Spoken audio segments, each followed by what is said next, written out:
ওকে। গত ক্লাসে আমরা 9.3 এর পূর্ব পর্যন্ত পড়েছিলাম, চ্যাপ্টার 2 এর। আজকে আমরা এখান থেকে শুরু করব। হুম। আসুন, the marketing mix and segmentation. So marketing mix এর মধ্যে কি আছে? আমরা যখন মার্কেটিং মিক্স এর কথা বলি তখন আমাদের মাথায় আগে দুইটা জিনিস আছে। হ্যাঁ। তো এর মধ্যে সর্বপ্রথম আসে প্রোডাক্ট, এরপরে আসে সার্ভিসের কথা। আমি আবারও বলছি, দুইটা জিনিসের আমরা দুইটা সেক্টরের ইনকাম জেনারেট করতে পারি। একটা হচ্ছে প্রোডাক্টের মাধ্যমে, একটা হচ্ছে সার্ভিসের মাধ্যমে। আমি যখন প্রোডাক্টের কথা বলবো তখন মার্কেটিং মিক্সের মধ্যে আসবে চারটা জিনিস। সেটা কি? Product, price, place, promotion. ঠিক আছে, প্রোডাক্ট, প্রাইস, প্লেস, প্রমোশন। এটা আমি যখন কিসের কথা বলবো? প্রোডাক্টের মার্কেটিং মিক্সের কথা বলবো। আর যখন আমি সার্ভিসের কথা বলবো তখন আমার মাথায় তাহলে কয়টা আসতে হবে বলেন তো? 7টা। তার মানে 3টা বলিয়েন না, ঠিক আছে? 7টা। তো প্রোডাক্টের ক্ষেত্রে আমাদের মার্কেটিং মিক্স হয় হচ্ছে 4 পিস, আর সার্ভিসের ক্ষেত্রে আমাদের হয় 7 পিস। ঠিক আছে। তো এবার আমরা প্রত্যেকটা পি সম্পর্কে একটু ধারণা নিব। আগে এগুলো একটু দাগায় নিই। The set of controllable marketing variables that a firm blends to produce the responses it wants in the target market, যেটা কটলার বলেছেন 1997। So the most common way of presenting the marketing mix for tangible product is the 4 piece। তার মানে প্রোডাক্টের ক্ষেত্রে যেটা আমরা marketing এর মধ্যে দেখি সেখানে 4টা পির কথা বলা হয়েছে।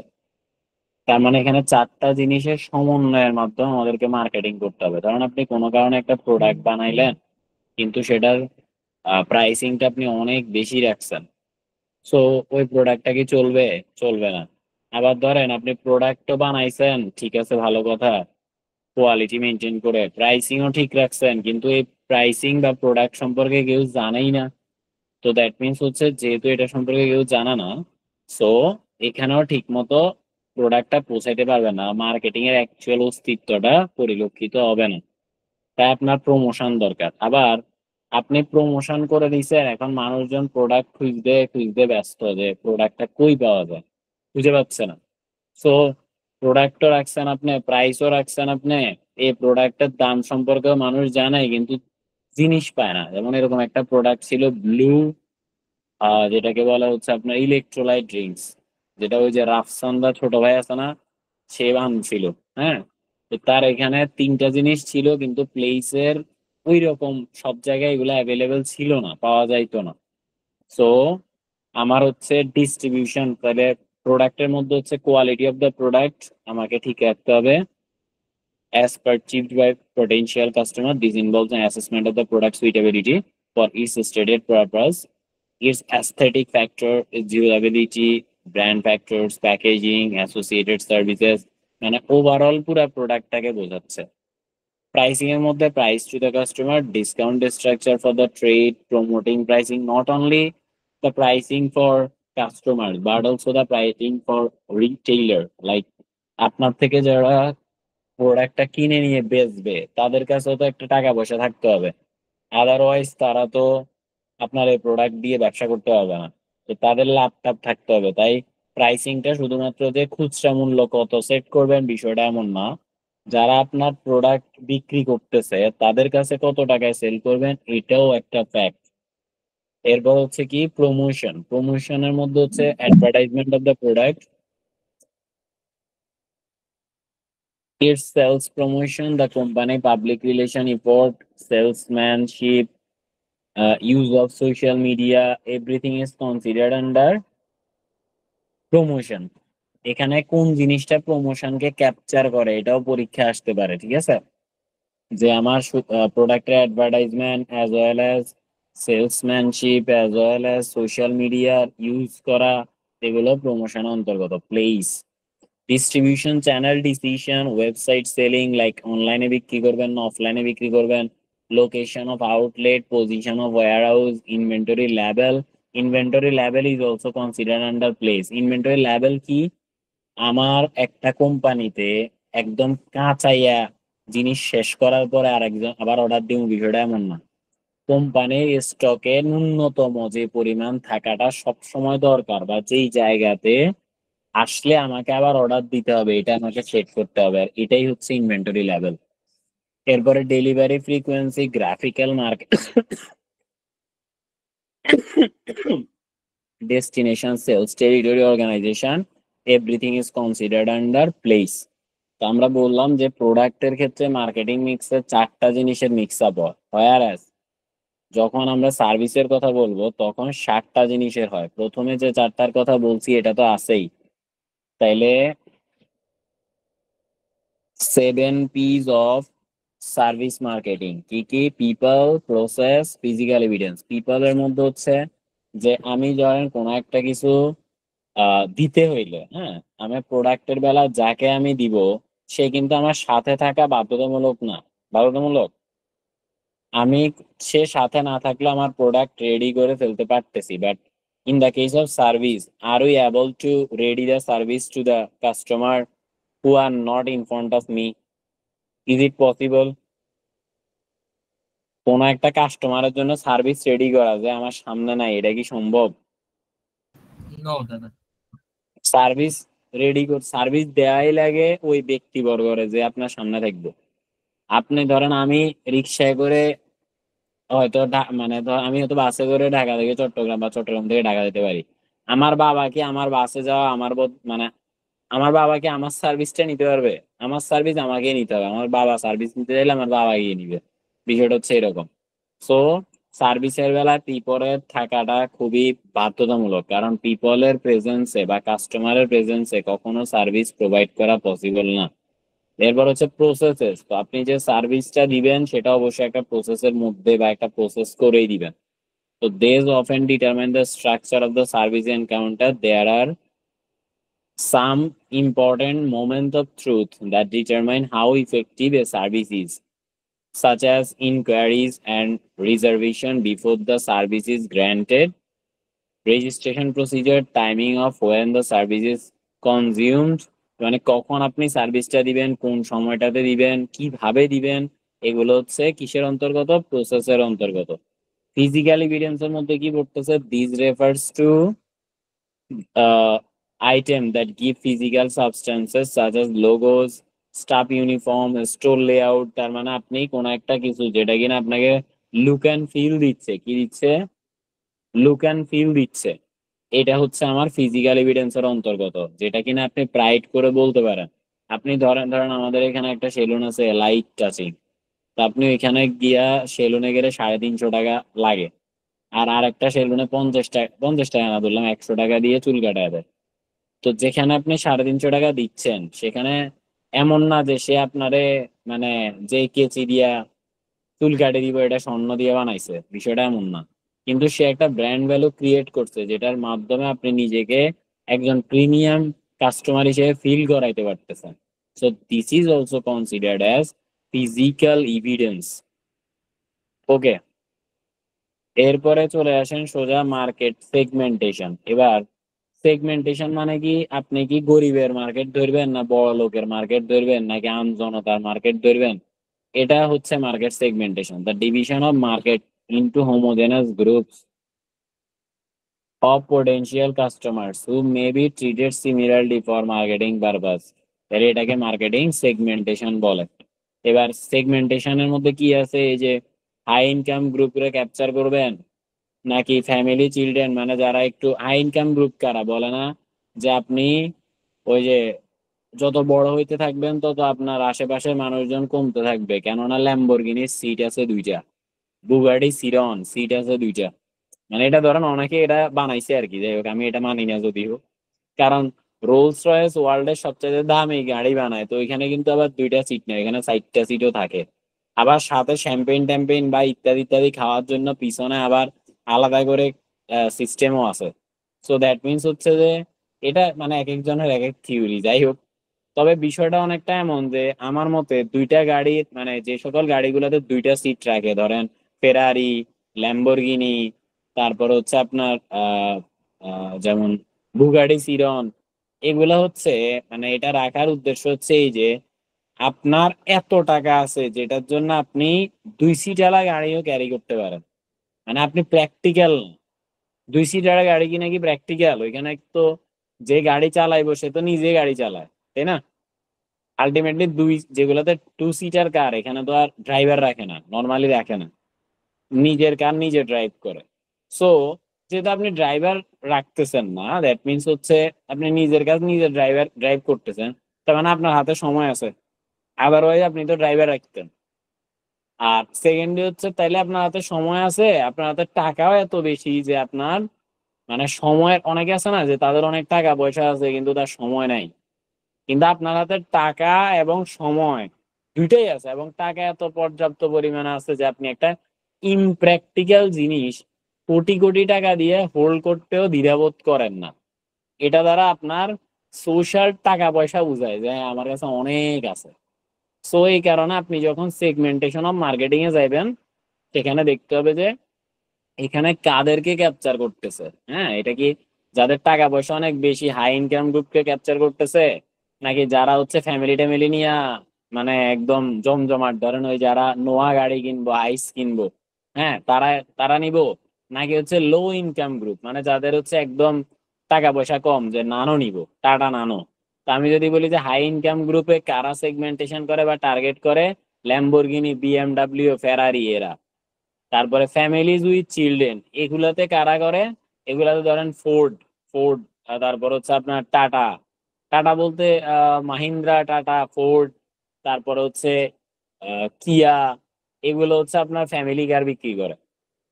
আর এরপর হচ্ছে লো ইনকাম গ্রুপ কারা, লো ইনকাম গ্রুপ হচ্ছে ধরেন যারা টাটা নানো কিনে, হ্যাঁ, বা একদমই আরো আরো যদি কিছু থাকে স্বল্প বাজেটে, রিনাল্ট একটা ছিল দেখছিলাম। তো হচ্ছে এরকম টাইপের কিছু কার কোম্পানি আছে, তারা হচ্ছে লো ইনকাম গ্রুপকে ক্যাপচার করে। ঠিক আছে, তাহলে সেগমেন্টেশন ইজ অল অ্যাবাউট কিটা, কাস্টমারের অকাত, বুঝতে পারছেন যে তারা কোন টাইপের কাস্টমারদেরকে ক্যাপচার করবে। এরপরে আসেন অনুসারে। টাকা পয়সা অনুসারে, ক্লাসেস অফ পিপল বা পার্সন। হ্যাঁ, এবার হচ্ছে element of product. Element of প্রোডাক্টে কি বলছে, যে প্রোডাক্টের মধ্যে দেয়ার আর মেইন 3 এলিমেন্ট অফ প্রোডাক্ট। হ্যাঁ, 3টা মেইন এলিমেন্ট অফ প্রোডাক্ট মানে বলা হয়েছে, যেটা কিনা একটা হচ্ছে বেসিক প্রোডাক্ট, একটা হচ্ছে অ্যাকচুয়াল প্রোডাক্ট, একটা হচ্ছে অগমেন্টেড প্রোডাক্ট। একটু মন দিয়ে দেখেন যে কোনটারে কি বলতেছে। বেসিক প্রোডাক্ট মানে হচ্ছে ধরেন আপনি কোন একটা কিছু, কারের একটা বিষয় আছে, কার। হ্যাঁ, তো কারের মধ্যে আপনি কি করবেন, চলাচল করবেন। সো যে নর্মালি শুধু কার বিক্রি করতেছে, কার মিন্স কার, ঠিক আছে, এবং কার বলতে এখানে আপনার আলটিমেট যে বিষয়টা আছে ওইটাকে বোঝাচ্ছে, সেটাকে হচ্ছে বেসিক প্রোডাক্ট বলে। অ্যাকচুয়াল প্রোডাক্ট কাকে বলে, যেটা কিনা আমার basic product as well as কিছু ছোটখাটো টুকিটাকি জিনিসকে ফুলফিল করে, ওইগুলাকে বলা হয় অ্যাকচুয়াল প্রোডাক্ট। ঠিক আছে, অ্যাকচুয়াল প্রোডাক্ট সবসময় বাজেট ওরিয়েন্টেড হয়ে থাকে, কি থাকে, বাজেট ওরিয়েন্টেড হয়ে থাকে। আর অগমেন্টেড প্রোডাক্ট কি, ধরেন আপনি অ্যাকচুয়াল প্রোডাক্টটাই যদি আলাদা করে কোনো এক্সট্রা ফ্যাসিলিটি নিয়ে আসে, তখন সেক্ষেত্রে আপনি এটাকে অগমেন্টেড প্রোডাক্ট বলতে পারেন। যেমন আমরা যেমন দেখবেন যে কোনো একটা কারের বেস ভেরিয়েন্ট থাকে, আবার টপ ভেরিয়েন্ট থাকে, থাকে না? হ্যালো, ধরেন আপনারা হ্যাঁ দাদা। 4x4 বলে একটা কথা আছে, 4x4, বুঝেন জিনিসটা? ধরেন কারের ক্ষেত্রে যখন বলে যে 4x4, এটা মানে আমরা বুঝি। আচ্ছা, কারের ক্ষেত্রে 4x4 মানে হচ্ছে ধরেন একটা গাড়ির রিয়ার ড্রাইভিং বলে, ফ্রন্ট ড্রাইভিং বলে, 4x4 বলে। রিয়ার ড্রাইভিং মানে হচ্ছে গাড়ির পিছনের 2 চাক্কা দিয়ে গাড়ি মূলত চলে, মানে গাড়ির পিছনের 2 চাক্কা চলে, সামনের 2 চাক্কা কিন্তু চলে না। এটা জাস্ট এমনি আছে, পিছনেরটা ঠেললে সামনেরটা চলে আর কি, বুঝছেন? এটা এগুলো হচ্ছে রিয়ার ড্রাইভিং কার। যেগুলো ফ্রন্ট ড্রাইভিং কার, এগুলো হচ্ছে সামনের 2 চাক্কা চলে, পিছনের 2 চাক্কা মূলত চলে না, মানে এগুলো হচ্ছে ওই সামনেরটা জোরে, পিছনেরটা চলে। আর যখন বলে যে অল হুইল ড্রাইভিং, তখন সেটাকে বলা হয়, বা 4x4ও বলা হয় সেটাকে, এখানে 4টা চাক্কাই চলে, মানে ইন্ডিভিজুয়ালি 4টা চাক্কাই চলে। ঠিক আছে, এখন ধরেন কিছু কিছু কার আছে যেগুলা কিনা রিয়ার মানে ড্রাইভিং বের হয়, আবার ওইগুলারই টপ ভ্যারিয়েন্ট হয় যেগুলা কিনা আহ কি বলে 4x4 থাকে, মানে হচ্ছে অল হুইল ড্রাইভিং বলে। এখন যখন কোনো একটা গাড়ির ক্ষেত্রে ওই যে রিয়ার হুইল ড্রাইভিং থাকে, তখন সেক্ষেত্রে এগুলো অ্যাকচুয়াল প্রোডাক্টের মধ্যে পড়তেছে। আর যখন এটার মধ্যে এক্সটেন্ডেড ওয়ারেন্টি দেয়, আলাদা করে ফিচার আরো বেশি থাকে, এরকম টাইপের বিষয় থাকে, তখন সেটা কি হয়ে যায়, অগমেন্টেড প্রোডাক্টে পরিণত হয়ে যায়। ক্লিয়ার? জি হ্যালো, ক্লিয়ার। আচ্ছা ওকে। এরপর কি দেখা যাচ্ছে, general factor to be considered when taking a product. এখন কিছু ফ্যাক্টর আছে যেটা আমরা বিবেচনা করি কোন একটা প্রোডাক্ট নেওয়ার সময়, from basic to actual and augmented. এগুলা কি কি? আমরা কোয়ালিটি এবং রিলায়েবিলিটি দেখি, আমরা এটার প্যাকেজিং দেখি, আমরা এটার ব্র্যান্ডিং দেখি, আমরা এটার অ্যাস্থেটিক দেখি। অ্যাস্থেটিক মানে হচ্ছে ওই যে যেটাকে লুক অ্যান্ড ফিল বলে, এটা অ্যাস্থেটিক। তো এগুলা সাধারণত স্মেল, টেস্ট, অ্যাপিয়ারেন্স এর ক্ষেত্রে ব্যবহৃত হয়। তো যেগুলা এটা সবচেয়ে বেশি ইউজেবল জিনিস হচ্ছে পারফিউম, লাইক এটা সবচেয়ে বেশি অ্যাস্থেটিক। ধরেন কেউ একজন পারফিউম দিয়ে আসছে, হ্যাঁ, পারফিউমের অনেকগুলা ডিফারেন্ট থাকে, এ দুধে পারফিউম, ও দিয়াই পারফিউম, এরকম টাইপের আর কি। তো এর মধ্যে একটা পারফিউম আছে যেটা কিনা আপনি রুমে ঢুকার সাথে সাথেই পুরা মানে হয় না এরকম, কারো কারো পারফিউম আছে দেখবেন, আর যেটা আতরের ক্ষেত্রে সবচেয়ে বেশি হয়। ঠিক আছে? তো এটা হচ্ছে আপনার অ্যাস্থেটিক বিষয়টা মানে ক্যাপচার করে। এটা সবসময় পজিটিভ দিক থেকেই বুঝায়, মানে অ্যাস্থেটিক বিষয়টা সবসময় পজিটিভ দিক থেকেই বুঝায়। এবার হচ্ছে যে প্রোডাক্ট মিক্স। প্রোডাক্ট মিক্সের কথা আমরা আগে বলছিলাম উপরের দিকে, প্লাস অ্যাজ ওয়েল অ্যাজ প্রোডাক্টের অনেকগুলো ভ্যারাইটিও থাকতে পারে। এরপর হচ্ছে সার্ভিস, অ্যাসোসিয়েটেড সার্ভিস। তারপর হচ্ছে টেকনোলজির দিকে দেখি। এই এই সকল জিনিসগুলোর দিকে আমরা কোনো প্রোডাক্ট কেনার আগে আমরা চিন্তা করি, বা general factor to be considered before purchasing any or taking any product. এবার আসেন প্রাইস। প্রাইসের মধ্যে কি বলছে যে at what level the price should be priced is highly relevant in any marketing mix। অর্থাৎ আমার কোনো একটা কোন লেভেলে প্রাইসটা রাখা দরকার, সেট করা দরকার, এটা অনেক বড় একটা রিলেভেন্ট বিষয় মার্কেটিং মিক্সের ক্ষেত্রে, মানে প্রাইস সেট আপ করা। যেটা কিনা আমরা কত নাম্বারে চিন্তা করছিলাম, দ্বিতীয় নাম্বারে, তাই না? প্রোডাক্টের পরে প্রাইস ছিল, তাই না? জি এরপরে প্লেস ছিল, এরপরে প্রমোশন ছিল। হ্যাঁ, এরপরে আসেন তো এখন দ্য 4 C's অফ প্রাইসিং। এখন প্রাইসিং এর বেলায় আমরা চারটা জিনিসকে বিবেচনা করি। একটা হচ্ছে কস্ট, যে জিনিসের প্রাইসিং করবো এই জিনিসের খরচ কত। তো আমার ধরেন খরচ হয়েছে 12 টাকা, আমি কি প্রাইসিং 10 টাকা রাখতে পারবো? না। তার মানে আমারে 12 টাকার উপরে প্রাইসিং রাখতে হইব, মানে সেলস প্রাইস যেটাকে বলে। এরপরে কম্পিটিটরের প্রাইসিং দেখতে হইব, যে ধরেন আমার একটা প্রোডাক্টের খরচ 12 টাকা, আমি ভাবতেছি 3 টাকা আমি প্রফিট করব, কিন্তু আমি যদি এটার কথা চিন্তা করি তাহলে শুধুমাত্র হবে না, আমাকে দেখতে হবে আমার আশেপাশে মানুষজন এই প্রোডাক্ট কত দিয়ে বিক্রি করতেছে। তারা যদি কোনো কারণে 13-14 টাকায় বিক্রি করে, তাহলে আমাকেও প্রাইসিংটা 13-14তেই রাখতে হবে নর্মালি। আর এটা ডিপেন্ড করতেছে আপনি কারে কম্পিটিটর ভাবেন তার উপর। এখন ধরেন আইফোনে কি করে, একটা ব্যাকআপ মার্কা চার্জার ইউজ করে, মানে কেবল ইউজ করে, যেটা অনেক আগে থেকে ইউজ করতেছে, বাকিরা সবাই টাইপ সি চালাইতেছে বহু বছর যাবত। এখন আইফোন তাও কেন এত পরে টাইপ সি দিছে বলেন তো? কারণ তারা কারোরে তাদের কম্পিটিটর হিসেবে ভাবতে চায় না।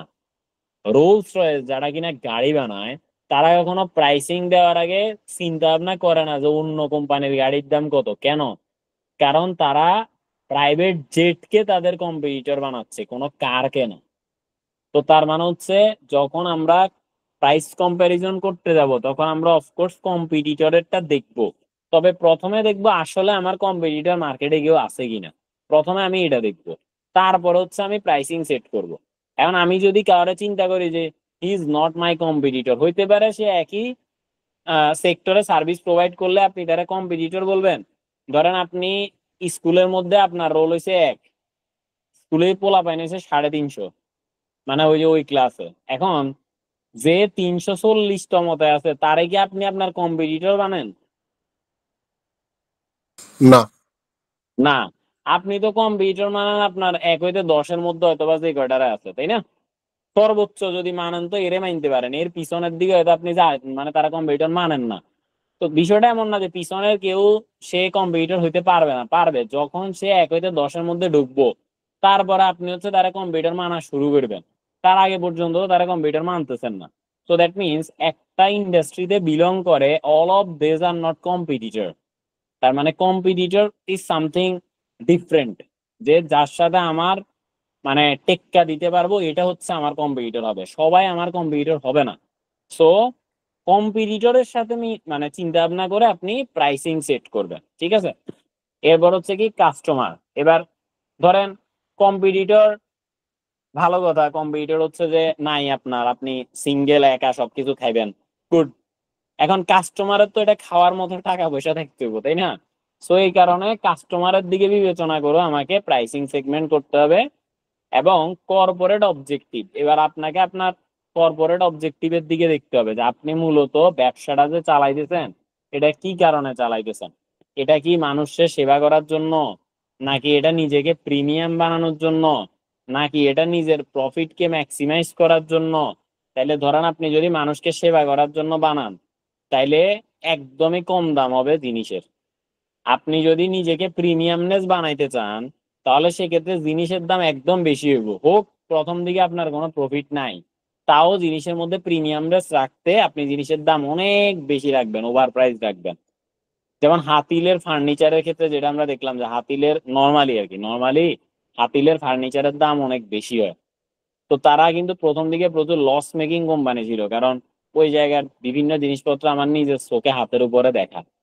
তো বিষয়টা হচ্ছে এমন যে তাও তারা বেশি দাম রাখতো। কেন রাখতো? কারণ তাদের কর্পোরেট অবজেক্টিভ ছিল প্রিমিয়ামনেস প্রকাশ করা নিজেদেরকে, দ্যাটস ওয়াই। ঠিক আছে, এরপরে কি দেখা যাচ্ছে, আহ আমি কয়টা জিনিস বললাম, একটা হচ্ছে যে সেবা করা, আর একটা হচ্ছে যে প্রিমিয়ামনেস বোঝানো, আর একটা হচ্ছে যে আমার প্রফিট ম্যাক্সিমাইজেশন করা। আমি যদি প্রফিট ম্যাক্সিমাইজেশন চিন্তা করি, তাহলে আমার প্রথম থেকেই মোটামুটি প্রফিটের চিন্তা করতে হবে, যে না আমি যাতে লস মেকিং না হয়, অন্তত ব্রেক ইভেনে থাকলেও আমি থাকি। এই হচ্ছে বিষয়। এই সব কিছুর উপরে আমার প্রাইসিং নির্ভর করে। এবার হচ্ছে প্লেসের ক্ষেত্রে আমরা যেটা বলছিলাম, প্লেস ডাজন্ট মিন যে কোন জায়গায় বিক্রি করবেন, কারণ আপনি যদি অনলাইনে বেচেন এটাও আপনার কি একটা প্লেসই। এখন আপনি এটা কি ডিরেক্ট বিক্রি করবেন নাকি ইন্টারমিডিয়ারিজ এর মাধ্যমে বিক্রি করবেন, সেটাও আপনার প্লেসিং এরই অন্তর্ভুক্ত। তার মানে প্লেসিং ডাজন্ট মিন যে এক জায়গায় বিক্রি করতে হবে, বিষয়টা এমন না। হ্যাঁ, প্লেসিং মিনস হচ্ছে যে আপনি আপনার বিক্রি সিস্টেমটা কি রাখবেন, এটাও প্লেসিং এর অন্তর্গত। তাহলে আমার কি ডিরেক্ট সেল করব নাকি ইন্টারমিডিয়ারিজ এর মাধ্যমে সেল করব, সেটা আমার কি প্লেসিং এর অন্তর্গত। প্লেসিং বলতে মূলত তাহলে ডিস্ট্রিবিউশনকে বোঝাচ্ছে। তো আমি যখন ডিরেক্ট সেল করি তখন সেক্ষেত্রে আমার মানে আদার্স যে খরচগুলো আছে এগুলা কম হয়, অপেক্ষাকৃত কম হয়। আর আমি যদি ইন্টারমিডিয়ারিজ দিয়ে সেল করি তখন আমার খরচের পরিমাণ অপেক্ষাকৃত বেশি হয়। আমি যদি ডিরেক্ট সেল করি তখন এক্ষেত্রে আমি চাইলে প্রোডাক্টের দাম অপেক্ষাকৃত কম রাখতে পারি। আর আমি যদি ইন্টারমিডিয়ারিজ এর মাধ্যমে সেল করি তাহলে আমার ইন্টারমিডিয়ারিজ ভিতরে যারা আছে, ইন্টারমিডিয়ারিজ মানে হচ্ছে ডাইরেক্ট কনজিউমারকে সেল না করে বিভিন্ন মাধ্যম হয়ে কনজিউমারের কাছে প্রোডাক্ট পৌঁছানো। তো এখানে যেহেতু অনেকের অ্যাটাচমেন্ট থাকে, তাই এখানে খরচের পরিমাণ অপেক্ষাকৃত বেশি থাকে। সো ওকে, এবার দেখেন, এবার অ্যাডভান্টেজ অফ ডিরেক্ট সেলিং আর অ্যাডভান্টেজ অফ ইন্টারমিডিয়ারিজ, এটা একটু দেখবেন, খুবই গুরুত্বপূর্ণ। তো যদি ডিরেক্ট সেলিং হয় সেক্ষেত্রে হচ্ছে no need to share profit margin, নিজে বেশি প্রফিট খাওয়া যায়। তারপরে কন্ট্রোল ওভার আলটিমেট সেল, পুরা সেলের উপরে নিজের কন্ট্রোল থাকে। Speed of delivery to ultimate consumer likely to be quicker, আপনার কনজিউমারের কাছে যে পৌঁছানোর স্পিডটা সেটা মোটামুটি দ্রুত হয়, কারণ আপনি নিজে গিয়ে কনজিউমারকে ওই প্রোডাক্টটা পৌঁছাতে পারতেছেন। আর ইন্টারমিডিয়ারিজ থাকলে তখনও কিছু না কিছু সুবিধা আছে, সেটা কি মোর ইফিসিয়েন্ট লজিস্টিক্যালি, মানে এখানে আপনার দেখা যায় জিনিসপত্র আপনি অনেক বেশি পাচ্ছেন, অ্যাভেইলেবল পাচ্ছেন, মানুষের কাছে পৌঁছানোর সুযোগ পাচ্ছেন ভালো। Cost usually lower. তো এখানে কস্ট লোয়ার বলতে এটা বোঝানো হয়েছে যে ধরেন ইন্টারমিডিয়ারিজ থাকলে তারা কিছু জিনিস নিজের দায়িত্বে বিয়ার করে, এই কারণে কস্ট লোয়ার বলা হয়েছে। মানে ধরেন আপনি যদি নিজে সেল করেন, ধরেন আপনি 3 জায়গায় বিক্রি করবেন, তাহলে 3 জায়গায় আপনার আলাদা করে দোকান ভাড়া লইতে হইব, কর্মচারী রাখতে হইব, বিষয় আছে। আর যদি ওইখানে অলরেডি কোনো না কোনো ব্যক্তিবর্গ আছে যারা কিনা প্রোডাক্ট সেল করে, তাদের কাছে আপনি যদি প্রোডাক্ট দিয়ে দেন, তাহলে কি হবো, ওই জায়গায় আপনারা আলাদা করে শোরুম করুম নিতে হইতেছে না। তাদের শোরুমে তারা অন্য প্রোডাক্টের সাথে আপনারটা বিক্রি করতেছে, তো এই কারণে আপনার কস্ট ইউজুয়ালি লোয়ার হয়ে যাইতেছে, আলাদা যেহেতু কিছু নেওয়া লাগতেছে না এই কারণে। এরপর হচ্ছে consumer expect choice at the point of sale. তো ইন্টারমিডিয়ারিজ থাকলে অনেকের মাধ্যমে সেল করানো যায়। হ্যাঁ, যখন আপনার তখন তো আপনার ফিক্স কস্ট অনেক কমে আসতেছে, দোকান ভাড়া নেওয়া লাগতেছে না। তা আপনি কি করতে পারতেছেন, 10-20 দোকানে পণ্য ছড়াই দিতে পারতেছেন। তো এই কারণে যেহেতু বেশি পণ্য ছড়াইতে পারতেছেন, কাস্টমাররা পয়েন্ট অফ সেল বেশি পাইতেছে, তারা ওইখানে গিয়া নিজেরা দেখার সুযোগ বেশি পাইতেছে। এরপর হচ্ছে producer may not have sufficient resources to sell direct. তো অনেক সময় প্রডিউসারের ওই যে যেটা আমরা বললাম যে ডিরেক্ট সেল করার মতো পর্যাপ্ত রিসোর্স থাকে না। এখন ধরেন একজন ব্যক্তি, সে ধরেন দুধ বেচে, এখন যে দুধ বিক্রি করে তার তো ধরেন দোকান নাই, তো সে কতজনের এমনি বিক্রি করবো, তো সে যেহেতু দোকানদারের হেল্প নেয়, তো দোকানদারের প্রতি প্যাকেটে ধরেন 5 টাকা করে বা 10 টাকা করে লাভ দেয়। তো এই কারণে সে কি অনেক বেশি প্রোডাক্ট মানে মানুষের কাছে প্রোডাক্টটাকে ছড়াইতে পারতেছে না। এখন যদি তার এটা না হইতো, তাহলে তার তো এত টাকা নাই যে সে বৈশা দোকানঘর নিবে 10-12 জায়গায়, সেখানে বসে বসে দুধ বিক্রি করব, তাই না? সেই কারণে বলছে যে অনেক সময় অনেক প্রডিউসারের পর্যাপ্ত রিসোর্স থাকে না ডিরেক্ট সেল করার মতো। আচ্ছা, এবার আসেন প্রমোশন। প্রমোশনের কথা যদি বলি, প্রমোশনকে প্রধানত 2টা টেকনিকে ভাগ করা হয়েছে, একটা হচ্ছে পুশ টেকনিক, একটা হচ্ছে পুল টেকনিক। পুশ টেকনিক কোনটারে বলে, আপনার সামনে মানে বারবার করে একটা জিনিসকে নিব, ফলশ্রুতিতে আপনি কোনো না কোনো সময় এটারে নেওয়া শুরু করবেন, এটারে পুশ টেকনিক বলে। কেমন? ধরেন ফেসবুকে বুস্টিং করা, বারবার করে আপনার সামনে কোনো একটা কিছুকে প্রেজেন্ট করানো, আপনি তখন একবার না একবার হলে এই জিনিসটা ধরতে পারেন। আর যদি তার মধ্যে কোয়ালিটি থাকে, তাহলে আপনি ধরে কি করবেন, ওইটা অ্যাকসেপ্ট করে ফেলবেন না। ধরেন আপনি কোনোদিন চিন্তা করছেন যে ধরেন কোন একটা সফট ড্রিঙ্কস মার্কেটে আছে, আপনি খাইবেন না, আপনি এটা চিন্তা করছেন। এখন যদি পুশ টেকনিকের মাধ্যমে আপনাকে সব সময় ওই জিনিসটা বারবার করে আপনার মোবাইলের সামনে আনা হয়, কিংবা আপনার ঘরের সামনে মাইকিং করে, কিংবা যাই করুক না কেন, একদিন আপনার বলবেন যে ধ্যাত তেরি দেহি তো এটা কেমন। আপনি ধরেন নিয়ে দেখছেন, নেয়ার পরে যদি এটার কোয়ালিটিটা ডেভেলপ থাকে, ভালো থাকে, তাহলে কিন্তু এরপরে আপনি তার কাস্টমার হয়ে যাবেন, তাই না? তাহলে পুশ টেকনিকের মধ্যে জোরপূর্বক কাস্টমারের কাছে কোনো একটা কিছুরে পৌঁছানোর চেষ্টা করা হয়, আর পুল টেকনিক হচ্ছে এটা ঠিক তার উল্টা। পুল টেকনিক হচ্ছে যে আপনার সামনে এত কিছু করবো না, আপনার নিজের যখন দরকার হবে আপনি নিজে খুঁজা খুঁজা তারা বাইর করবেন। এটা হচ্ছে কি পুল টেকনিক। এটাতে একটা আলাদা রকমের প্রিমিয়ামনেস ক্রিয়েট করানো হয়, যাতে করে কাস্টমাররা নিজে থেকেই তাদের কাছে গিয়া প্রোডাক্ট কিনা শুরু করে। যেমন আইফোন যে টেকনিক ইউজ করে, এটা হচ্ছে পুল টেকনিক। আইফোন দেখবেন, যখনই আইফোন যেদিন বের হইব, ঠিক আছে, ওই দিন দেখবেন যে আইফোনের যে সকল জায়গাতে টোটাল মানে বড় বড় এই মানে যেমন সিঙ্গাপুর বলেন, তারপর হচ্ছে দুবাই বলেন, এই সকল শোরুম গুলা পুরা ভরাট হয়ে যায় না, মানে সিরিয়াল ধরে যায় যে মানে কখন গিয়ে আইফোনটা পারচেস করবো। ফর এক্সাম্পল, আমাদের বাংলাদেশে কিছুদিন আগে একটা বাইকের বেলা এমন হয়েছে, বলেন তো এটা কি ছিল,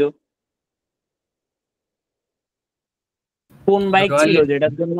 হ্যাঁ, রয়্যাল এনফিল্ড। রয়্যাল এনফিল্ড ছিল, হ্যাঁ। তার মানে রয়্যাল এনফিল্ড কি হয়েছে, বের হওয়ার সাথে সাথে মানুষজন গিয়া লাইন ধরে পড়ছে। এটা কি ধরে ধরে বিজ্ঞাপন করছে, রাস্তায় রাস্তায় বিজ্ঞাপন দিছে, নাকি টেলিভিশনে বিজ্ঞাপন দিছে যে আসেন রয়্যাল এনফিল্ড আজকে থেকে বিক্রি শুরু হইব, তাই না? উল্টা আরো নিউজ চ্যানেল তাদের নিজেদের মানে ভিউ দেখতেছে যে রয়্যাল এনফিল্ডের নিউজ দিলে তাদের ভিউ বেশি হইব, এই কারণে তারা নিচ থেকে দিতেছে। রয়্যাল এনফিল্ড কিন্তু তাদেরকে টাকা দেয় নাই যে দেন আপনারা আমাদের এটা বিজ্ঞাপন করেন বা নিউজে দেখান, এটা কিন্তু দেয় নাই, ঠিক আছে। তা আবার সেটা কবে, 5ই আগস্টের কিছুদিন পরের ঘটনা। মানে যখন মানুষ বলতে টাকা নাই টাকা নাই টাকা নাই, তখন কি মানুষ মানে কি করতেছে, সমানে বাইক কেনার জন্য বৈশা রয়েছে। হ্যাঁ, এখনো দেখা যাবে যে বাইক কিনতে গেলে এখনো সিরিয়ালে দেওয়া আছে, হয়তো আমি যদি এখন একটা রয়্যাল এনফিল্ড কিনতে চাই, আমার সিরিয়াল পড়বে আরো 1 বছর পরে, আমার বাইক ডেলিভারি সিরিয়াল, যদি আমি নিজে ডিরেক্ট অর্ডার দিতে চাই আর কি। তো তার মানে কি দেখা যাচ্ছে, পুল টেকনিক মানে হচ্ছে যেখানে কাস্টমাররা নিজেরা গিয়া ওই প্রোডাক্টের উপরে হুমড়ি খেয়ে পড়বে। বুঝতে পারছেন? হ্যালো, জি দাদা। হ্যাঁ দাদা বুঝতে পারছি। আচ্ছা এবার হচ্ছে কি অপারেশন এন্ড প্রোডাকশন। এখানে আপাতত কিছু পড়াচ্ছি না, এগুলো আমি ভিতরের দিকে অলরেডি পড়াবো, সেখান থেকে দেখবো। আসেন তো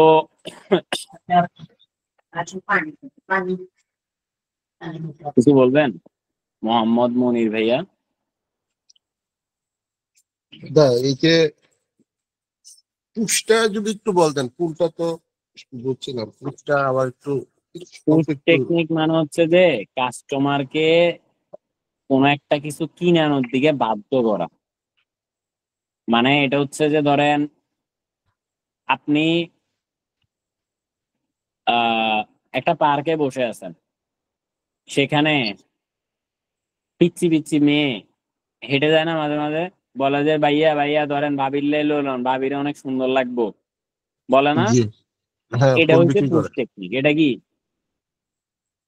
জি জি পুশ টেকনিক, বুঝছেন?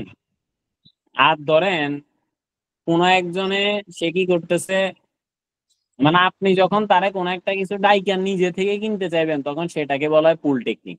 সেও তো কিছু না কিছু অ্যাপ্লাই করছে, নাহলে আপনি তো তার থেকে কিনতে চাইতেন না, চাইতেন? না না। ঠিক আছে, তো ওইটা হচ্ছে আপনার পুল টেকনিক। বোঝা গেছে? যেমন হ্যাঁ আপনার দাদা, উদাহরণটা কিরকম আসতে পারে এক্সামে যদি আসে?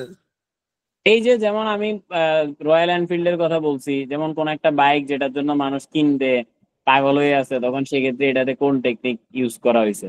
তো এটা পুল টেকনিক। ফুল তারপর টেকনিক, হচ্ছে হ্যাঁ। হ্যাঁ, তারপর হচ্ছে আপনার ধরেন কোন একটা প্রোডাক্ট, ধরেন আমি যদি আমাদের কথা বলি যে নোবেল প্রফেশনাল একাডেমি কোন টেকনিক করে বলেন তো? এটা পুশ হবে না, পুশ হবে। আচ্ছা আমাদের এখানে দুইটা টেকনিকই আমরা করি। কি করি আমরা? দুইটা টেকনিকই করি। কেমনে? প্রথমত পুশ টেকনিক আমরা করি কেমনে করি, এই যে গ্রুপ গুলাতে আমরা কি করি, লিঙ্ক দিয়ে দিই। তো লিঙ্ক দেওয়ার মাধ্যমে কেউ, মানে ধরেন প্রত্যেকদিন আপনার কাছে লিঙ্কের একটা মেসেজ আসতেছে, আসতেছে না? জি আপনি ধরেন একদিন দেখছেন, 2 দিন দেখছেন, আপনি তো গ্রুপ থেকে বাইরে দিতেছেন না। এত যদি বিরক্ত হয়ে বাইরে হন না কেন? তো তার মানে আপনি গ্রুপের ভিতরে আছেন। তো যেহেতু আপনি গ্রুপের ভিতরে আছেন, তার মানে একদিন না একদিন আপনি তো ঢুকবেন, ঢুকবেন না? জি মানে একদিন বিরক্ত হয়ে হোক আর কিউরিয়াস হয়ে হোক আপনি তো ঢুকি যাবেন, ঢুকবেন না? আপনি যখন হ্যাঁ। ঢুকবেন এরপরে এবার যদি আমার যদি কোয়ালিটি বেটার থাকে তাহলে আপনি আমাদের সাথে থাকবেন, আর যদি বেটার না থাকে তাহলে থাকবেন না। কিন্তু ঢুকাইতে তো আমি পারতেছি, তাই না? এটা হচ্ছে একটা পুশ টেকনিক। আর পুল টেকনিক আমরা কেমনে ইউজ করি, ধরেন যখন রেজাল্টটা দেয় তখন এটা আমাদের একটা দাবি বা অধিকার থাকে যে আমাদের এখান থেকে যারা পাস করছে তারা যেন তাদের রেজাল্টের স্ক্রিনশটটা নিয়ে তারা গ্রুপে শেয়ার করে। এখন যখন গ্রুপে মানুষজন পোস্ট দেখে যে হ্যাঁ আমি দাদার কাছে পড়ছি, দাদার শর্টকাটের মধ্যে এই জিনিসগুলো অনায়াসে শেষ করাই দিছে, এই করছে সেই করছে, তখন যারা পাস করতে পারতেছে না, আপনি ভালো করে খেয়াল করেন কি বলতেছি, যারা পাস করতে পারতেছে না তারা জি। কিন্তু নিচ থেকে দৌড়ে আসবো, তা করে কি আমি গিয়ে গিয়ে আসেন আসেন করা লাগবো না। না না। কারণ সে চিন্তা করবো ভাই এত এতবার তো আমি চেষ্টা করে ফেলছি, একবার অন্তত যাইয়া দেখি, তাই না? তাইলে সে কি জি করব, এখানে চলে আসবো। তার মানে আমরা এখানে পুশ এবং পুল দুইটাই অ্যাপ্লাই করি। বুঝছেন? জি জি। এবার ঠিক তো আছে। বুঝছেন নাকি? হ্যাঁ হ্যাঁ। আচ্ছা ওকে।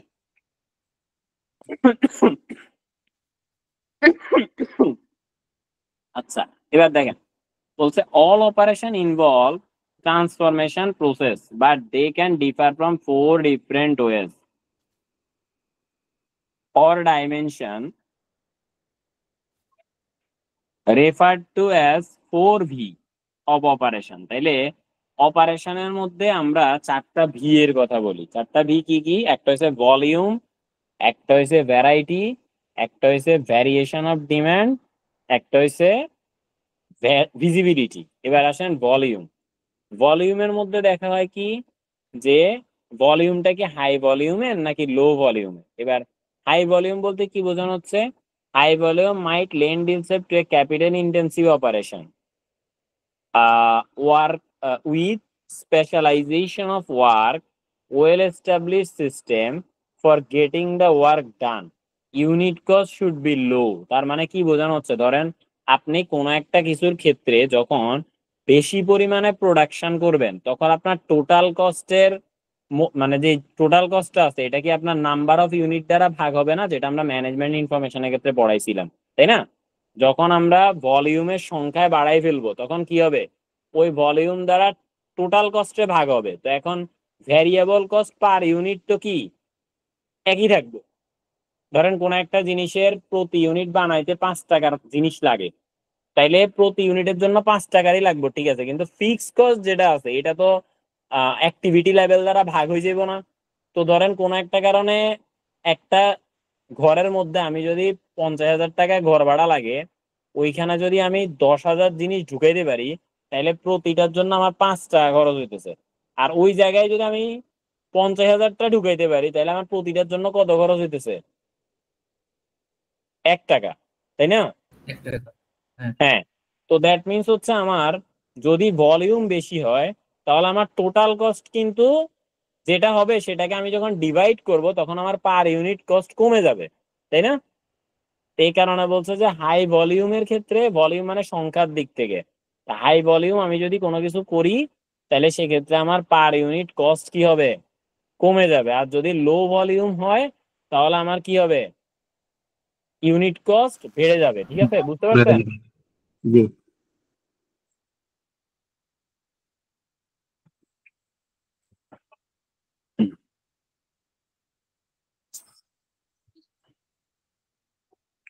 ওকে, এবার হচ্ছে ভ্যারাইটি। ভ্যারাইটি কি, যে this refers to a range of product or service and operation provides or the range of input handle. তো ধরেন আমরা যদি বলি যে ভ্যারাইটি, ভ্যারাইটি মানে কি, ধরেন আমাদের একাডেমিতে এই যে সকালবেলা থেকে যেন জিজ্ঞেসেন দাদা আপনাদের কি পিএল এর সবকিছু আছে, তা আমি কি বলছি ভাই পিএল এরও আছে সাথে এল এরও আছে। এখন ধরেন কেউ একজন আমাদের এখানে সিএল পড়তেছে, যেমন এই যে গতবার আমাদের এখানে একজন চার্টার অ্যাকাউন্টেন্টের ছেলে ছিল, মানে টোটাল 16 জন পাস করছে, এর মধ্যে মানে 16 জন হচ্ছে ফুল লেভেল ক্লিয়ার করছে আর কি। ওই ফুল লেভেল ক্লিয়ার মানে লিস্টে আমাদের একাডেমির 16 জন ছিল, যেটা ফুল লেভেল ক্লিয়ারের লিস্টে। আর এমনি এক বিষয়, দুই বিষয়, তিন বিষয় এমনি করিতে 100+ পাস করে ফেলছে। তো এখন দেখা গেছে গতবার 158 জন পড়ছিল টোটাল আমাদের একাডেমিতে, 158 জন। তো এখন ধরেন সেই হিসেবে এবার তো কিছুই নেই। আচ্ছা যাই হোক, তো এখন যেটা হচ্ছে, যেটা বোঝাতে চেয়েছিলাম সেটা হচ্ছে ধরেন ওইখানে আমাদের একজন চার্টার্ড অ্যাকাউন্টেন্টের ছেলে ছিল, হ্যাঁ, যিনি কিনা পাশ করছে। তো ওনারই ফ্যামিলিতে ওনার বড় বোন অ্যাডভান্স লেভেলে আছে। তো এখন উনি যখন সিএল পাস করে ফেলছে, এবার পিএল এ আমাদের এখানে আমার কাছে অডিটার আইটি পড়তেছে। তো আজকে আবার আমাদের জিজ্ঞেস করতেছে যে দাদা আমার আপুর তো হচ্ছে অ্যাডভান্স ডে আছে, তো উনি মক টেস্ট দিতে যাইতেছে, আপনাদের এখানে আছে কিনা। তখন আমি বলছি না আমাদের আপাতত মক টেস্ট নাই। ঠিক আছে, এখন এই যে আমি যে মোহাম্মদ মনির ভাই একটু মিউট রাখেন কেমন। তো আমাদের এই যে ধরেন আমরা এখন অনেকগুলা প্রোডাক্ট থাকার কারণে কি হয়েছে, তো সে দেখা গেছে একবার তার যদি কোনো সাবজেক্ট দরকার হয়, ধরেন আপনি এখানে বিজনেস ফাইন্যান্স পড়তে আসছেন, এখন আপনার অ্যাকাউন্টিং লাগবে, আপনি কি অ্যাকাউন্টিং আরেক জায়গায় যাবেন যদি এখানে প্রোডাক্ট ভালো হয় বা সার্ভিস ভালো হয়? না, আপনি এখানেই থাকবেন। তারপর আপনার আইটির দরকার, আইটি পড়তে হইব, তো আইটি কি অন্য কোথাও পড়ায়? নর্মালি আইটি কোথাও পড়াই না। মজার বিষয় হচ্ছে সার্টিফিকেট লেভেলের আইটি, প্রফেশনাল লেভেলের আইটি কোথাও পড়ায় না, শুধু আমাদের একাডেমিতেই আছে, মানে আইটির কথা বলতেছি। তো আর বাকিগুলো হয়তো ওই যে অ্যাসুরেন্স অনেকে কেউ কেউ পড়ায় দেখতেছি রিসেন্টলি, তারপর হচ্ছে বিজনেস ফাইন্যান্স আবার দেখতেছি রিসেন্টলি কেউ কেউ পড়ায়। মূলত সবচেয়ে বেশি পড়া হচ্ছে অ্যাকাউন্টিং, এমআই আর ট্যাক্স, এই তিনটা। লও কেউ পড়ায় না, আইটিও কেউ পড়ায় না। আইটি তো কাউরেই পড়াইতে দেখি না, ল তো অন্তত পিএল এর ল অনেকে পড়াইতে দেখছি, but IT CL PL by the grace of almighty শুধু আমরাই পড়াচ্ছি। এখন এই যে ধরেন এটা কেন, এখন একটা জিনিস থাকার কারণে তাহলে কি হয়, আরেকটা জিনিস কাস্টমারের কিনার প্রতি আগ্রহ সৃষ্টি হয় বা সে এই জায়গাতেই আসে। এই কথা বলা হয়েছে যে যদি ভ্যারাইটি বেশি থাকে তাহলে operation need to be flexible and capable of adapting to individual customer need, এবং প্রত্যেকটা কাস্টমারের নিডটাকে ফুলফিল করার জন্য ক্যাপাবল থাকে। The work may therefore be complex and unit cost will be high. তবে এক্ষেত্রে ওয়ার্কটা একটু কমপ্লেক্স হয়ে যায় আর ইউনিট কস্ট একটু হাই হয়ে যায়। ইউনিট কস্ট হাই কেন বলছে, ধরেন আমাদের এখানে বেশিরভাগ সাবজেক্টের ক্লাস আমি নিয়ে থাকি, ধরেন পিএল এর 2 সাবজেক্ট নিচ্ছি, সিএল এ 5 সাবজেক্ট নিচ্ছি। যদি এটা না নিতাম তাহলে কি আমাদের অনেক মেন্টররে অনেক রিমিউনারেশন দেওয়া লাগতো না? লাগতো। জি দেওয়া লাগতো।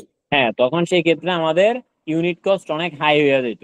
আর যখন ভ্যারাইটি কম থাকে, ধরেন মাত্র 2 সাবজেক্ট পড়াইতেছে, তো যত স্টুডেন্ট আছে সব 2 জায়গাতেই আছে, তাহলে এখানে আপনার খরচ কিন্তু কম যাইতেছে। The operation should be well defined. আবার এখানে ওয়েল ডিফাইন থাকে কারণ বেশি দিকে নজর দেওয়ার ঝামেলা নাই। একটা নির্দিষ্ট ছোট এরিয়াতে নজর দিলেই মোটামুটি পুরো বিজনেসে নজর দেওয়া হয়ে যেতেছে। So with standardisation, regular operational routine and low unit cost. Okay, এবার হচ্ছে ভ্যারিয়েশন ইন ডিমান্ড। এখানে কি বলছে? হাই ভ্যারিয়েশন, আর আরেকটা হচ্ছে লো ভ্যারিয়েশন।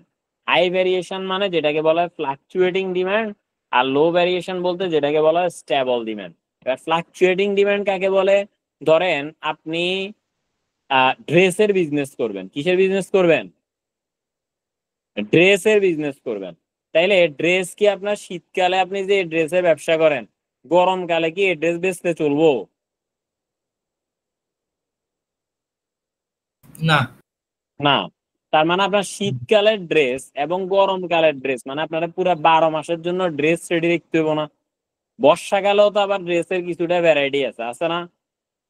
আছে। তো তার মানে যেটার কিনা ডিমান্ড ফ্লাকচুয়েট করে সেটাকে বলা হয় হাই ভ্যারিয়েশন, ঠিক আছে? আর যেটাকে ডিমান্ড ফ্লাকচুয়েশন করে না, স্টেবল থাকে। স্টেবল মানে কি? এবার ধরেন আপনি জুতার ব্যবসা করবেন। কিসের? জুতা। জুতার ব্যবসা করবেন। তো জুতা কম বেশি 12 মাসে একই রকম ডিমান্ড থাকে, থাকে না? আপনি দেখবেন, আপনি যদি বলেন যে শুধু বর্ষাকালে প্লাস্টিকের জুতা পরে, এটা কি ঠিক? যে প্লাস্টিকের জুতা পরে কিন্তু গ্রীষ্মকালেও পরে, বর্ষাকালেও পরে, শীতকালেও পরে, পরে না? আবার যে ধরেন অফিসে যাইবো ফরমাল শু পায়ে দিব, সে বর্ষাকালেও ফরমাল শু পায়ে দিব, গ্রীষ্মকালেও পায়ে দিব, শীতকালেও পায়ে দিব, দিব না? জি দিবে। হ্যাঁ। তো তার মানে কি দেখা যাচ্ছে, আমার আমার যেই জায়গাতে ফ্লাকচুয়েটিং ডিমান্ড থাকে সেই জায়গাতে বলা হচ্ছে হাই ভেরিয়েশন। কারণ এখানে ভ্যারিয়েশন অনেক রাখা লাগে। শীতকালের ভ্যারাইটি, বর্ষাকালের ভ্যারাইটি, মানে এটা অ্যাকচুয়ালি ভ্যারাইটি না, ভ্যারিয়েশন মানে ডিমান্ডের ভ্যারিয়েশন। অর্থাৎ যে সময় যে ধরনের জিনিস চায় কাস্টমার, সেই ধরনের জিনিস আমাকে রাখতে হয়। আর লো ভ্যারিয়েশন মানে এখানে হচ্ছে ডিমান্ডের খুব একটা চেঞ্জ হয় না, পুরো বছর ব্যাপী একই রকম প্রোডাক্ট বিক্রি করতে পারতেছেন। ক্লিয়ার? জি ওকে। এবার হচ্ছে ভিজিবিলিটি। ভিজিবিলিটি কোনটারে বলা হয়েছে? এটা হচ্ছে ধরেন প্রিমিয়ামনেসের দিক থেকে ভিজিবিলিটি। একটারে বলা হয়েছে হাই ভিজিবিলিটি, একটারে বলা হয়েছে লো ভিজিবিলিটি। হাই ভিজিবিলিটি কি? ধরেন কোন একটা কোম্পানির অনেকগুলা কাস্টমার কেয়ার আছে, যেখানেই যাইবেন তাদেরকে দেখবেন। এরপরে আবার ওই কাস্টমার কেয়ারের ভিতরে ঢুকলে 3-4টা আপু দাঁড়ায় আছে, ওনারা আপনার হ্যালো স্যার, কিভাবে আপনাকে হেল্প করতে পারি? আবার ধরেন আপনি ধরেন অপোজিট জেন্ডারকে রাখা হয়েছে তাদেরকে হেল্প করার জন্য। কারণ কি? অপোজিট জেন্ডারের সাথে সহজে লাগালাগি হয় না, হয়? আপনি ধরেন একটা ছেলে, কোন এক জায়গায় একটা ছেলেই কাস্টমার কেয়ারে সার্ভিস দিচ্ছে, আপনি হয়তো তার সাথে একটু লাগিয়ে যেতে পারেন, কোনো কারণে দেরি হয়েছে, এই এই করবেন সেই করবেন হ্যান ত্যান। কিন্তু যদি ধরেন যে অপোজিট জন একজন ফিমেল আছে, আপনি কিন্তু তার সামনে চিল্লা পাল্লা করবেন না। আবার একই ভাবে একটা ফিমেল, সে ফিমেলের সাথে চিল্লা চিল্লি করে ফেলতে পারে, কিন্তু একটা মেলের সাথে হুট করে চিল্লা চিল্লি করবে না। নর্মাল কেসে করবে না, অ্যাবনর্মাল কেস অনেক হইতেই পারে, এটা সিম্পল জিনিস। এখন নর্মাল কেসে নর্মালি করবে না। সো এই যে বিভিন্ন মানে প্রচুর পরিমাণ শোরুম রাখা, শোরুমের মধ্যে এমপ্লয়ি রাখা, তাদেরকে আবার আলাদা করে গ্রুমিং করা, ট্রেন আপ করা, এগুলো হচ্ছে হাই ভিজিবিলিটি। এগুলা কি? কথা বলে হাই না। ভিজিবিলিটি। High high visibility. আর যেগুলাতে ধরেন আপনার সিম্পল মানুষজন থাকবো, দেখা গেছে মুরব্বী ধাঁচার একজন আছে, আপনি গেলেন এই সমস্যা হয়েছে, এ ঠিক করে দিল, মানুষজন কম, তারপরে এত এসি, তারপরে এই সে এত ফ্যাসিলিটি নাই, কোনো গ্লাস ডোর নাই। হ্যাঁ, জাস্ট গেলেন এমনি গরম ট্যাপ ট্যাপ করে পানি পড়তেছে, উপরে ফ্যান একটা চলে আরই চলছে আর কি। So, এটা হচ্ছে লো ভিজিবিলিটি। এটা কি? লো ভিজিবিলিটি। এখন যে জায়গায় হাই ভিজিবিলিটি, এই জায়গায় কি এত মানুষ রাখছে, এদের খরচাবাদি আপনার পকেট থেকে নিব না? নিব? জি জি নিবে। হ্যাঁ, তাহলে ওইখানে unit cost of a visible operation are likely to be high, মানে ওইখানে খরচ অনেক বেশি হয়।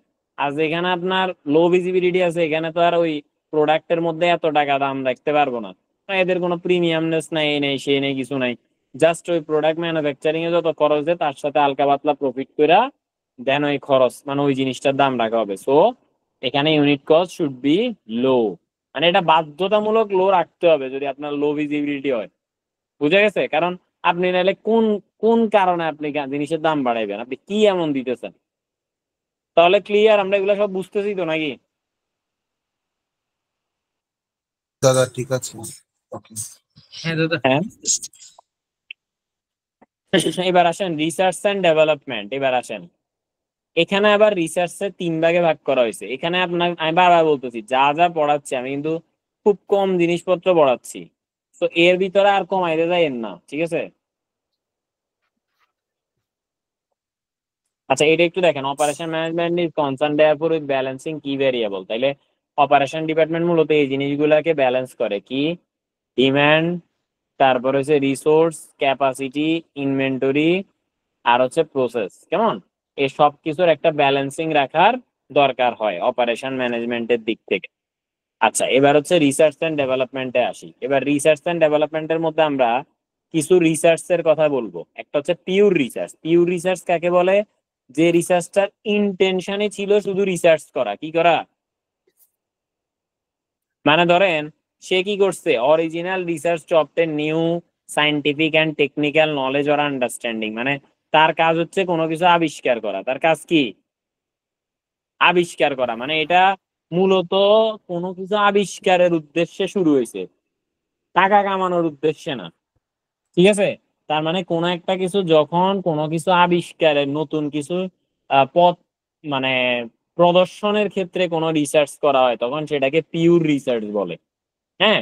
আর অ্যাপ্লাইড রিসার্চ মানে হচ্ছে যেখানে অবশ্যই আপনার ব্যবসা বাণিজ্য করার ইচ্ছা আছে, তার মানে যেটার মেইন উদ্দেশ্য হচ্ছে কমার্শিয়াল পারপাস। ঠিক আছে? তাহলে পিওর রিসার্চে কোনো কমার্শিয়াল পারপাস নাই। ধরেন একটা কথার কথা, এই যে ওই কয়েকদিন আগে যে একজন একটা বিমান বানাইছে না, ঠেলি উপরের দিকে উড়ে ফেললো, জি জি। কি যেন ছিল ওনার নাম, ভুলে গেছি তো। আপনাদের মনে আছে? আচ্ছা যাই হোক, উনি কি প্রথমে কি জিনিসটা বিক্রি করতে চাইছে? না। না, উনি কিন্তু চাইছে যে জিনিসটা কেমনে আকাশে উড়ে আমি একটু দেখি। ওই যে ইলেকট্রিক মিস্ত্রি ছিল উনি, মানে এই আর কি মাঝে মাঝে কাজের ফাঁকে করতো। এটা ছিল পিওর রিসার্চ। এটা কি ছিল? Pure research. এবার উনি যখন করি ফেলছে, করি ফেলার পরে উড়াল দেওয়ার পরে যখন নিউজ চ্যানেল ট্যানেল গেছে, এবার উনি কি কয় যে আমরা চাই 2 লাখ টাকার মধ্যে এটা নিয়ে আসতে, মার্কেটে এটা চলে আসবে। তো এবার এরপরে থেকে উনি যা করতেছে এগুলো হচ্ছে অ্যাপ্লাইড রিসার্চ। এগুলো কি? Applied research. Applied research. তার মানে পিওর রিসার্চে কোনো নির্দিষ্ট ড্রিম থাকে না, এটার মেইন লক্ষ্য একটাই, নতুন কিছু আবিষ্কার করা। আর অ্যাপ্লাইড রিসার্চের কাজ হয়েছে তো ওইটারে বাণিজ্যিক ভাবে নিয়ে আসা। আর ওকে, আর ডেভেলপমেন্ট মানে কি? ডেভেলপমেন্ট মানে হচ্ছে আগে রিসার্চ করে যে জিনিস বাইরেছে এটারে কোনোভাবে এদিক সেদিক করার মাধ্যমে জাস্ট এটাকে একটু আপডেট করা, ওইটাই হচ্ছে ডেভেলপমেন্ট। ঠিক আছে? ওকে ভাই। এরপরে হচ্ছে আসেন, আচ্ছা আসেন এবার ডিরেক্ট প্রকিউরমেন্ট। এখানে আর দরকার নেই। প্রকিউরমেন্ট, প্রকিউরমেন্ট কাকে বলে? যে কোনো কিছু কিনাই হয়েছে প্রকিউরমেন্ট। যে কোনো কিছু কি কিনাই প্রকিউরমেন্ট। আপনি একটা মোবাইল কিনবেন, মোবাইল কিনা প্রকিউরমেন্ট। আপনি একটা চকলেট কিনবেন, এটাও একটা প্রকিউরমেন্ট। তবে প্রকিউরমেন্ট শব্দটা সচরাচর অ্যাসেটের ক্ষেত্রে বেশি ব্যবহৃত হয়ে থাকে। ঠিক আছে? বাট যে কোনো কিছু কিনা এই হচ্ছে প্রকিউরমেন্ট। এবার আসেন কি, the acquisition of goods and services at the best possible total procurement, acquisition of goods or services at the best possible total cost of ownership in the right quantity and quality at the right time in the right place from the right sources for the direct benefit or use of the business। তার মানে কি, আমি কোনো একটা কিছু কিনা বা service নেয়া, হ্যাঁ, পণ্য নেয়া বা সার্ভিস নেয়া, সেটা যতটা কম দামে সম্ভব, যতটা সঠিক কোয়ালিটি এবং কোয়ান্টিটিতে সম্ভব, যতটা সঠিক সময়ের মধ্যে, সঠিক স্থানে, সঠিক সোর্স থেকে সম্ভব, এটাই হচ্ছে আমার প্রকিউরমেন্ট। এরপরে চলে আসেন প্রকিউরমেন্ট মিক্স, মানে প্রকিউরমেন্টের খেলা, মানে বিষয়টা আমরা যখন মাথায় আনবো তখন কোন কোন জিনিসটাকে বিবেচনায় রাখতে হবে। তাইলে এখানে রাখতে হবে কোয়ান্টিটি, যে কতটুকু পরিমাণ আপনার দরকার, ঠিক আছে।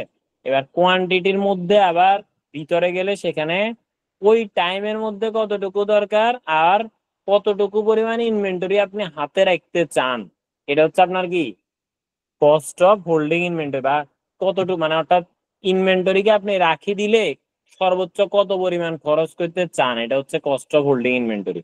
মানে আমি ধরেন একটা প্রসেস আছে যেটাকে জেআইটি বা জাস্ট ইন টাইম বলে, কেমন। এখন আমি যদি দেখি যে কোনো একটা কিছুতে সংরক্ষণের খরচ অনেক বেশি, তাহলে আমি আর ওইটা মানে সংরক্ষণ করব না, আমার কাছে কোনো কাঁচামাল আমি রাখবো না। তাহলে আমি কি করব, যখন আমি অর্ডার পাবো তখনই কিনবো, তখনই তখন ডেলিভারি দিব, আমার কাছে আগে থেকে কোনো কাঁচামাল থাকবে না। তাহলে কোন সিস্টেমে আগে থেকে কোনো কাঁচামাল রাখা হয় না? কোন সিস্টেমে? জাস্ট ইন টাইম বা জেআইটি বলে এটাকে, কেমন। এটা ম্যানেজমেন্ট ইনফরমেশনে পাইবেন, চ্যাপ্টার 4 বা 5 এরকম কোন চ্যাপ্টারে আছে। তো আমাকে এবার দেখতে হবে যে আমার কত সময়ের মধ্যে কত কোয়ান্টিটির দরকার, আর আমি সর্বোচ্চ কত টাকায় ইনভেন্টরিকে স্টোর করার জন্য রাখতে রাজি আছি। এরপর হচ্ছে কোয়ালিটি, যে কি পরিমাণ কোয়ালিটি, কেমন কোয়ালিটির দরকার, পরিমাণ না অ্যাকচুয়ালি, কেমন কোয়ালিটির জিনিস আমার দরকার। এরপর হচ্ছে প্রাইস, যে কোন প্রাইসের মধ্যে আমাকে এটা দেখতে হবে, আমি কি বেশি দামি জিনিস কিনুম নাকি কম দামি জিনিস কিনুম। আর হচ্ছে লিড টাইম, লিড টাইম মানে কি কত সময়ের মধ্যে এটা আমার আবার ফেরত হয়ে আসবে আর কি, এরকম, ঠিক আছে। তাহলে আমরা যদি লিড টাইমের কথা বলি, time between placing and the delivery of an order, তার মানে কোনো একটা কিছুর প্লেসমেন্টের পর থেকে ডেলিভারি পর্যন্ত যে সময়, এটা কতক্ষণ লাগবে আমার কাছে আসতে আসতে। আমি অর্ডার প্লেস করছি, সেখান থেকে আমার অর্ডার ডেলিভারি আসছে, এটা আসতে কত সময় লাগবে, এটা হচ্ছে আমার লিড টাইম। তাহলে চারটা জিনিসের কম্বিনেশনের মাধ্যমে আমি কি দেখবো, procurement mix. Clear? Procurement mix. Okay, তার মানে প্রকিউরমেন্ট মিক্স এর মধ্যে আমাকে চারটা জিনিস বিবেচনা করতে হবে। ফাইন। এবার হচ্ছে দ্য 5 রাইটস অফ প্রকিউরমেন্ট। তাহলে এখানে কোন কোন জিনিস, রাইট কোয়ালিটি হইতে হবে, রাইট কোয়ান্টিটির হইতে হবে, রাইট প্রাইসে হইতে হবে, রাইট প্লেসে হইতে হবে, রাইট টাইমে হইতে হবে, শেষ, এখানে আর কোনো কিছুর দরকার নেই। এবার আসেন সাপ্লাই চেইন। আচ্ছা, সাপ্লাই চেইন কাকে বলে? সাপ্লাই চেইন মানে হচ্ছে যে আপনার কোনো একটা কিছু পণ্য, কাঁচামাল সংগ্রহ করা থেকে কাস্টমারের কাছে পৌঁছানো পর্যন্ত। দেখতে সাপ্লাই চেইন মনে হইলেও মনে হইতে যে মনে হয় সাপ্লাই চেইন মানে তো সাপ্লায়ারের তো জিনিস কিনে, এটাই, কিন্তু বিষয়টা এমন না। সাপ্লাই চেইন মানে হচ্ছে একদম প্রোডাক্টের কাঁচামাল সংগ্রহ করা থেকে প্রোডাক্ট বানানো এবং সেই প্রোডাক্টের কাস্টমারের কাছে পৌঁছানো পর্যন্ত পুরা সমষ্টিকে বলা হচ্ছে সাপ্লাই চেইন, ঠিক আছে। তাহলে the network of organisation, their system, resources and activities that are required to turn raw resources into a product or services provided to customer, এটা হচ্ছে সাপ্লাই চেইন। এবার সাপ্লাই চেইন দুই ভাগে ভাগ করা হয়েছে, একটা হচ্ছে আপস্ট্রিম সাপ্লাই চেইন আর একটা হচ্ছে downstream supply chain. Upstream supply chain কোনটা? এটা হচ্ছে প্রোডাক্ট সংগ্রহ করা এবং প্রোডাকশন করা পর্যন্ত, যেটা এটা বলে আপস্ট্রিম সাপ্লাই চেইন। এবার করা হয়ে গেছে, প্রোডাক্ট বানানো হয়ে গেছে, এবার বানানো প্রোডাক্ট কাস্টমারের কাছে পৌঁছানো পর্যন্ত, যেটা এটাকে ডাউনস্ট্রিম সাপ্লাই চেইন বলে। তার মানে আমি যদি বলি কার কাজ আগে হয়, উত্তর কি হবে? Upstream supply চেইনের। কার কাজ পরে হয়, উত্তর হচ্ছে ডাউনস্ট্রিম সাপ্লাই চেইনের। আমি যদি বলি যে প্রোডাক্ট প্রকিউরমেন্টের ক্ষেত্রে রোল প্লে করে কারা, Upskill supplement, হুম, upskill supplement না? Upstream supply chain. প্রোডাক্ট প্রকিউরমেন্টের ক্ষেত্রে আপস্ট্রিম সাপ্লাই চেইন দরকার। আর প্রোডাক্ট ডিস্ট্রিবিউশনের ক্ষেত্রে সেটা কোনটা? Downstream supply chain. ক্লিয়ার? জি জি প্রোডাক্ট বানানোর ক্ষেত্রে হচ্ছে আপস্ট্রিম সাপ্লাই চেইন, আর প্রোডাক্টের ডিস্ট্রিবিউশনের ক্ষেত্রে হচ্ছে ডাউনস্ট্রিম সাপ্লাই চেইন। ক্লিয়ার? জি ক্লিয়ার।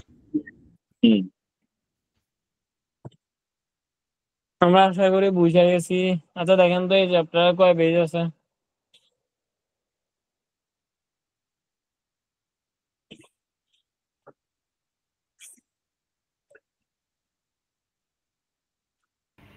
পাঁচ পেজের মতো আছে, এপিট ওপিট দিয়ে 10 পেজ।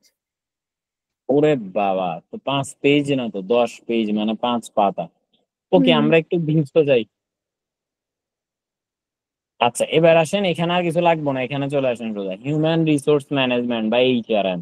এখানে কি বলছে? Managing human resource means creating, developing, maintaining an effective workforce which meets the business requirement, which responds effectively to the environment.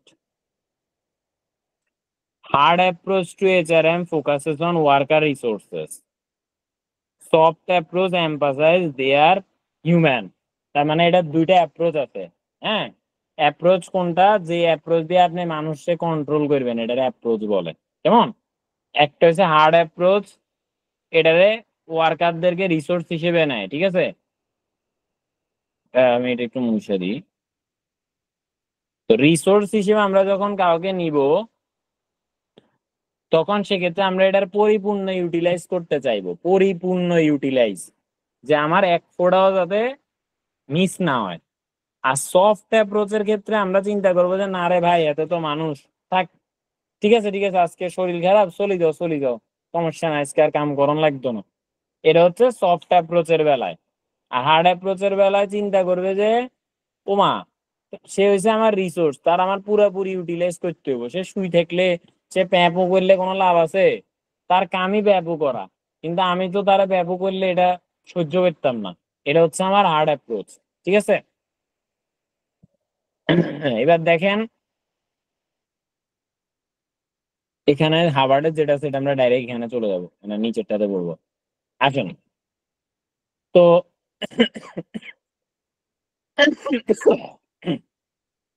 excuse me. Hard approach emphasizes the resources element of HRM. A soft approach emphasizes the human element of HRM. শেষ, এখানে আর কিছু দরকার নাই। এবার আসেন Harvard 4Cs। এখানে কি বলছে? The model of HRM. Okay. The model suggests that the effectiveness of HRM should be evaluated under 4 heading. কি? একটা হচ্ছে কমিটমেন্ট, একটা হচ্ছে কম্পিটেন্স, একটা হচ্ছে কনগ্রুয়েন্স, একটা হচ্ছে কস্ট ইফেক্টিভনেস। তো কমিটমেন্ট মানে হচ্ছে এখানে অবশ্যই এইচআরএম এর ক্ষেত্রে কমিটেড থাকতে হবে, অর্থাৎ এমপ্লয়িরা যারা আছে তারা সবাই মোটিভেশন দেওয়া হবে, লয়ালটি এবং জব স্যাটিসফ্যাকশনের দিকে নজরদারি দিতে হবে। এটা হচ্ছে কমিটমেন্ট। কম্পিটেন্স হচ্ছে তাদের স্কিল, অ্যাবিলিটি আর পোটেনশিয়ালিটির দিকে দেখতে হবে, তো তারা কতটা স্কিলফুল, এটা হচ্ছে তাদের কম্পিটেন্স বা দক্ষতা। কনগ্রুয়েন্সের মধ্যে দেখতে হবে কি, যে তারা তাদের গোলের প্রতি ধাবিত কিনা, মানে একটা প্রতিষ্ঠান অ্যাকচুয়ালি যেটা চায় সেদিকেই তারা এগোচ্ছে কিনা, এটা হচ্ছে কনগ্রুয়েন্স, এটাকে গোল কনগ্রুয়েন্সও বলে। ঠিক আছে, এখানে গোল কনগ্রুয়েন্স লেখা নাই, বাট এটা আমি আপনাদেরকে বলে দিচ্ছি, পিএল এর বইতে লেখা আছে। ঠিক আছে, তো this is a measure of the extent to which management and employees share a common vision. অর্থাৎ তাদের একটা নির্দিষ্ট লক্ষ্য থাকে, ভিশন থাকে, এটার উদ্দেশ্যে তারা সামনের দিকে ধাবিত হয়। আর হচ্ছে cost effectiveness concern operational efficiency and productivity. এটার কাজ হচ্ছে মূলত তারা যতটা সম্ভব কস্ট মিনিমাইজ করবে, এটাই হচ্ছে কস্ট ইফেক্টিভনেস। এরপরে চলে আসেন ইনফরমেশন টেকনোলজিতে। এখানে কি বলছে? এখানে ম্যানেজমেন্ট ইনফরমেশন টেকনোলজি রিলেটেড কিছু অ্যাকশন নেয়। তো প্রথম অ্যাকশন হচ্ছে মনিটরিং। তারা দেখে যে কোন কোন জিনিসগুলা কি কি করতে হবে, কি কি করতে হবে না, এটা উপরের থেকে দেখায়, is called monitoring. Then in ফিউচারে কোনো কিছু যদি আবার এডিশন কিংবা লেস করার দরকার হয় সেটা করা হয় প্ল্যানিং স্টেজে। এরপর হচ্ছে প্ল্যান অনুসারে একটা স্ট্রাকচার দাঁড় করানো হয় যে আমি এটা এটা প্ল্যান করছি, আমার এরকম একটা বিল্ডিং থাকবে, এই বিল্ডিং এ এই তালায় এটা পড়ানো হইব, ওই তালায় ওইটা পড়ানো হইব। এরপরে এটা অনুসারে আমি একটা স্ট্রাকচার বানামু। আর এন্ড অফ দ্য ডে এখানে যারা পড়াইবো তাদেরকে আমি ট্রেন আপ করবো যে হ্যাঁ, এটা এইভাবে এইভাবে করতে হইব, এভাবে এমনি করলে এমনি হইব, এমনি না করলে হইব না। এটা হচ্ছে আমার স্টাফিং অ্যান্ড স্কিলসে, এটা কিনা যারা আমার এখানে থাকবে তাদেরকে ট্রেন আপ বা গ্রুমিং করা বোঝায়। তো এখানে আপনাকে স্টেপ মনে রাখতে হবে যে কোনটা স্টেপ 1, কোনটা 2, কোনটা 3, কোনটা 4, এটা মনে রাখতে হবে। বুঝতে পারছেন?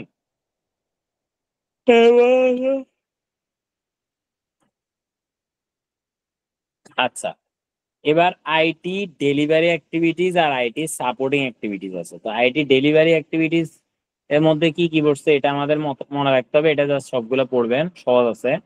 আর আইটি কে ধরে রাখার জন্য আপনি যেগুলো করবেন এগুলো হচ্ছে সাপোর্টিং অ্যাক্টিভিটিস। তো এটাও আমরা দেখবো, এটা সহজ আছে, এটা জাস্ট একবার দেখে নিবেন, কিন্তু খুবই ইম্পর্টেন্ট কিন্তু।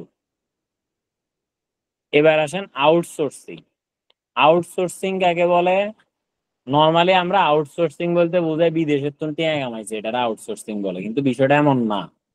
আউটসোর্সিং মিনস হচ্ছে যে আপনার প্রতিষ্ঠানে পার্মানেন্ট এমপ্লয়ি না রেখে সিজনাল এমপ্লয়িকে বাইরের থেকে হায়ার করা। যখন লাগবো তখন বাইরের থেকে আনি একজনের রাখবেন, কাম শেষ আবার তারা টাটা করে দিবেন। এটারই বলা হয় আউটসোর্সিং। ক্লিয়ার? তার মানে আউটসোর্সিং মানে হচ্ছে পার্মানেন্ট এমপ্লয়ি না রেখে আমি যদি বাইরের কাউকে এগ্রিমেন্ট বেসিসে কিংবা সিজনাল ভিত্তিতে আমি কোনো কাজ করাই, তখন সেক্ষেত্রে এটাকে বলে আউটসোর্সিং। ক্লিয়ার? Hello clear. এ ভাই, জি, জি। আপনারা কি আছেন? আমি কি বন্ধ করে দিব? না ভাই, না, আছে ভাই। আমরা আছি আছে আছি হ্যাঁ হ্যাঁ, তো এটা তো কথা বলবেন তো। আচ্ছা, ইনোভেশন আচ্ছা মানে কি? যখন কোনো নতুন কিছুকে করতে আচ্ছা চাইবেন, দাদা, নতুন কিছু। হ্যাঁ বলেন। আইটি ডেলিভারি, আইটি সাপোর্ট, ওখানে কি পুরাটাই পড়তে হবে? হ্যাঁ, ওইখানে পুরোটাই করতে হবে, আচ্ছা, যে কোনটা ডেলিভারির মধ্যে পড়ছে আর কোনটা সাপোর্টের মধ্যে পড়ছে, এটা পড়তে হবে। ঠিক আছে? এক্সটার্নাল সাপোর্টটা পড়তে হবে না? হুম, এক্সটার্নাল সাপোর্টটা পড়তে হবে না? দুইটাই পড়তে হবে। না না, এক্সটার্নাল সাপোর্ট পড়তে হবে না, দরকার নেই। আচ্ছা ওই এক্সটার্নাল সাপোর্টের ভিতরে তো আমরা আউটসোর্সিং এ চলে গেছি। হ্যাঁ, আচ্ছা, মানে ঠিক এটা আছে। ভিতর থেকে যায়, এক্সটার্নাল সাপোর্টের দরকার নেই। যতটুকু বলতেছি ততটুকু পড়েন, শেষ। এই যে না, গতবারও কত মনে হয় যতজন পাস করছে এর মধ্যে প্রায় মানে 70% যারা পাস করছে তাদের 70%ই শুধু এই পাইছে। এবার গিয়ে গিয়ে বসে বসে রেজাল্ট চেক করেন। আমার স্যার আমার তো টাইম নেই যে বসে বসে দিব, কারণ এত বড় বড় গ্রুপে আছে, এগুলা হারাই গেছে। তো এখানে যতটুকু বলা হয় ততটুকু শেষ করেন। আর যারা এবার পরীক্ষা দিবেন, এই মানে সামনের বার যারা পরীক্ষা দিব, তাদের হাতে এর থেকে বেশি পড়ার সময়ই তো নাই। মানে কেউ যদি বলে যে না দাদা আমি তো দুনিয়ার তুল কালাম করে দিব পইরা, আপনার এই সময় আছে? আর যদি পড়তে যান তাহলে শুধু এক বিষয় বইরাই শেষ করতে হবে, আর বাকি কোনো বিষয় ধরতে পারবেন না। একটা না, ঠিক যদি আছে। নর্মালি পুরা বই পড়তে হয় তাহলে হুম। বিজনেস ফাইন্যান্সেই আপনার জন্য যে সময় আছে এটা যথেষ্ট না, আর অন্য সাবজেক্টটা ধরাই লাগবে না। যদি আচ্ছা আপনি দাদা, আমি মানে তো ডিসেম্বর এক্সামে বসবো। আহ, বলেন। আমি তো আচ্ছা, ডিসেম্বর এক্সাম। তখনকার যখনই পড়বেন আগে এগুলা শেষ করেন। ঠিক আছে? আচ্ছা, তখনকার ওকে, প্রশ্ন কেন এখন জিজ্ঞেস করতেছেন? এখন বাকিদের শেষ করতে হবে না? ওকে। আচ্ছা, এবার দেখেন, the organisational iceberg. Organisational iceberg কেন বলা হয়েছে? একটা অর্গানাইজেশনের মধ্যে আমরা যা কিছু থাকে, এখানে কিছু ফর্মাল বিষয় থাকে, এখানে কিছু ইনফর্মাল বিষয় থাকে। ফর্মাল বিষয় যেটা কিনা মানুষ দেখে, ধরেন আমি যদি বলি যে নোবেল প্রফেশনাল একাডেমি কি করে, তাহলে আপনারা কি বলবেন?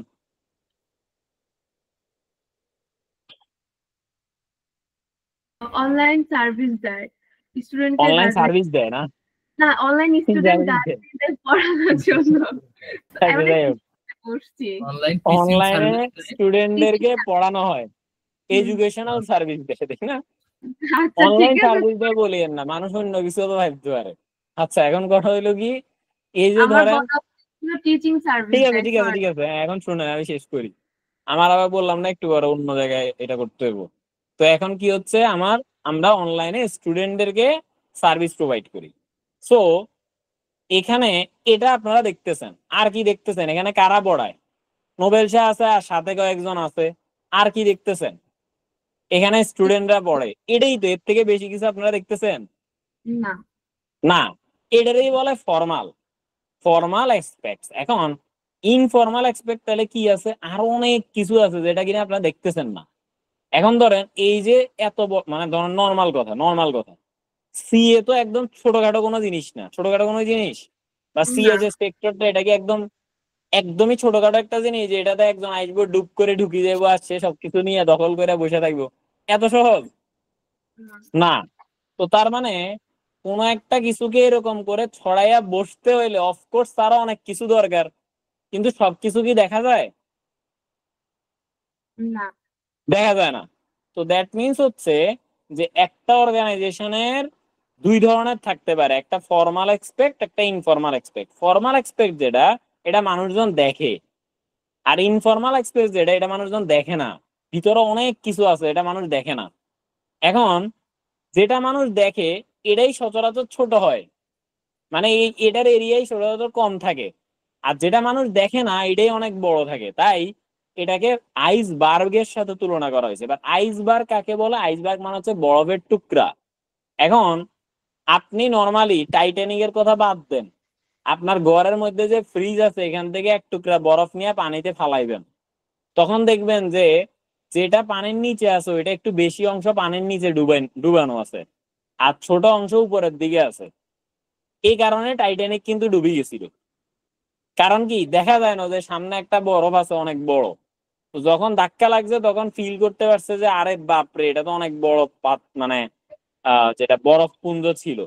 সো যেটা আমরা বললাম এন্ড অফ দ্য ডে, সেটা হচ্ছে কি, আমাদের একটা অর্গানাইজেশনের ক্ষেত্রে দুই ধরনের বিষয়বস্তু থাকে, কিছু ফর্মাল, কিছু ইনফর্মাল বা বিহেভিয়ারাল। তো যেটা ফর্মাল সেটা মানুষজন দেখে, যেটার আয়তন ছোট থাকে।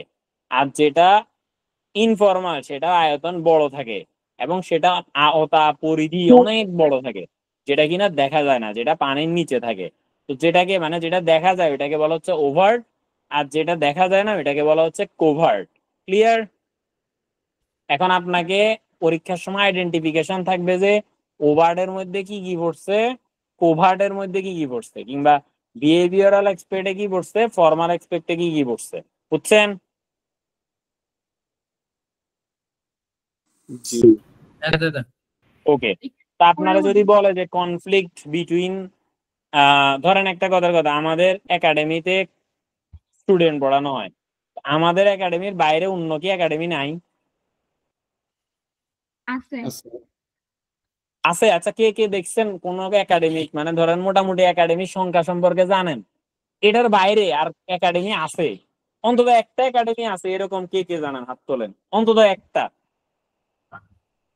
আপনার মতো একাডেমি না, এমনি পড়ায়। না না না, মানে এমনি একাডেমি আছে, আমি আমার মতো কথা তো কইতেছি না, আমি কইতেছি একাডেমি আছে এরকম, জানেন এরকম ব্যক্তিবর্গ কারা আছেন? দেখি হাত তোলেন তো।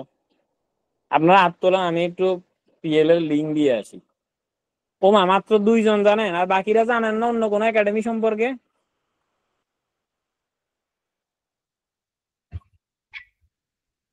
কি ভাই, এতজন মানুষ এখন ক্লাসের ভিতরে আছেন, তারা আর কোন একাডেমির নাম শুনেন নাই? ভাই আমি একটার নাম শুনছিলাম। একটা শুনছেন? আচ্ছা, তো হাত তোলেন। তারপর আর কেউ শুনে নাই?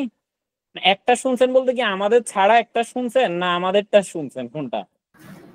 আপনারটা ছাড়া একটা শুনছিলাম। আচ্ছা, আমাদেরটা ছাড়া একটা শুনছেন। আচ্ছা, আর আর কেউ শুনে নাই? মাত্র 3 জন? কি ভাই, এত কম কেন? কি বলেন, আমরা এত পপুলার যে আর কারোর নামই শুনেন নাই ঠিকঠাক মতো? আচ্ছা, যাই হোক, এখন ঘটনা হলো কি, আরো অনেক আছে। টোটাল একাডেমির সংখ্যা বর্তমানে 27টা। কয়টা? 28টা। 27টা। তাহলে এবার চিন্তা করেন, 27টার মধ্যে আপনি একটা শুনছেন। 28টা। আর মিরাজুল ইসলাম বলছে একটা শুনছে না। আমজাদ ভাই কয়টা শুনছেন? আমজাদ ভাই? না, আমি তো ওই যে পিডিসি মামুন ভাই আছে, এই যে মামুন ও আচ্ছা এসিএ। আচ্ছা। আমাদের এখানে আমাদের স্টুডেন্টও কিন্তু একাডেমি খুলছে, জানেন? তানবীর রে চিনেন না? জি চিনেন তো? তানভীর পড়ায়, জি তানভীরের সৌরভ। মনে আছে আমজাদ ভাই? জি জি সৌরভ। হ্যাঁ। না না, সৌরভ না, তানভীরের কথা বলতেছি, তানভীর। তানভীর, হ্যাঁ তানভীর তো পড়ায়। হ্যাঁ, তানভীরের একাডেমি আছে, সৌরভের তো চিনেন।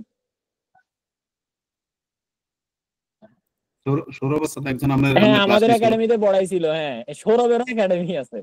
তাহলে চিন্তা করেন, আমাদের একাডেমির একজন স্টুডেন্ট এবং একজন ক্লাস নিতে এরকম দুইজনেরই অনেক একাডেমি আছে। এরপরে পাশাপাশি আরো মানে ধরেন এখান থেকে বের হয়েছে এরকম টোটাল স্টুডেন্ট আছে 6 জন যাদের একাডেমি আছে। মানে আমাদের এখান থেকে বের হয়ে তারাও একাডেমি খুলে ফেলছে। তো একদিন আমরা আশা রাখবো যে আপনাদের ভিতর থেকে অনেকে খুলবেন, যারা ভালো সার্ভিস দিতে পারবেন তারা, আশা করি। কারণ আলটিমেটলি খোলার হলো ইনশাআল্লাহ। কম্পিটিটিভ হয় এবং কোয়ালিটি ডেভেলপমেন্ট হয়। ধরেন আজকে আমরা যে পরিমাণ কোয়ালিটিফুল সার্ভিস দিচ্ছি, আগে তার থেকে কম দিল আমাদের স্টুডেন্ট আরো বেশি থাকতো। কেন?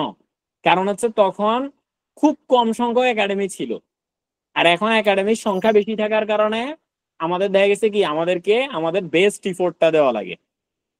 এটা হচ্ছে বিষয়, ঠিক আছে? তো এখন এতে কি সুবিধা হয়? এতে যারা কাস্টমার তাদের জন্য সুবিধা হয়, তারা একটা ভালো কোয়ালিটি ফুল সার্ভিস পায়। কারণ এটা নিজেদের মানে কম্পিটিশনের মধ্যে তারাই থাকবে যাদের কোয়ালিটি সবচেয়ে বেস্ট, অথবা যাদের প্রাইস সবচাইতে লোয়েস্ট। হ্যাঁ, তো এখন এই যে আমরা মার্কেটিং এর ক্ষেত্রে আমরা দেখবেন কিছুদিন পরে যাবে মানে আরো আরো যখন ভ্যারাইটিতে যাব, আরো নিচের দিকে যাব, তখন আরো অনেক ডিটেলস আমরা জানতে পারবো যে কিভাবে কিভাবে মার্কেট ক্যাপচার করতে হয়, কিভাবে ঢুকতে হয়, কিভাবে বাইরে হইতে হয়, কিভাবে এক্সিস্ট করতে হয়। এগুলো সবকিছুর আলাদা আলাদা রুলস আছে, সেগুলো আমরা সামনের দিকে পাবো। ঠিক আছে?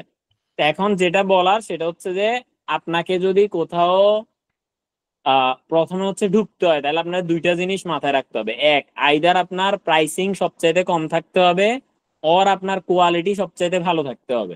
ঠিক আছে? আর আপনি যদি দোনোটাই নিতে পারেন তাহলে তো কোনো কথাই নাই। তবে আপনি হুট করে এটা ঢোকার টাইমে প্রাইসিং কম রেখে কোয়ালিটি ভালো, is a good approach, but পরবর্তীতে কোয়ালিটিতেই আপনাকে ফোকাস করতে হবে। আপনি যদি প্রাইসিং কমান তাহলে সেক্ষেত্রে আপনার এটা আরো ডাউনফল কাজ করবে। চিন্তা করবে কি যে নিশ্চয় আপনার কোয়ালিটিতে ডাউনফল হচ্ছে, মানুষজন নাই তাই আপনি প্রাইস কমাইছেন, কিন্তু এই কারণে আপনি কখনো প্রাইসিং কমাইতে পারবেন না যদি আপনি কোয়ালিটির দিকে ইফোর্ট দেন এবং আপনার আগে থেকে একটা গুডউইল বা ব্র্যান্ড ভ্যালু থাকে। ঠিক আছে? আচ্ছা, আমি একটু সময় দেন ভাই, আমি একটু জাস্ট ক্লাস লিঙ্কটা দিয়ে আসি।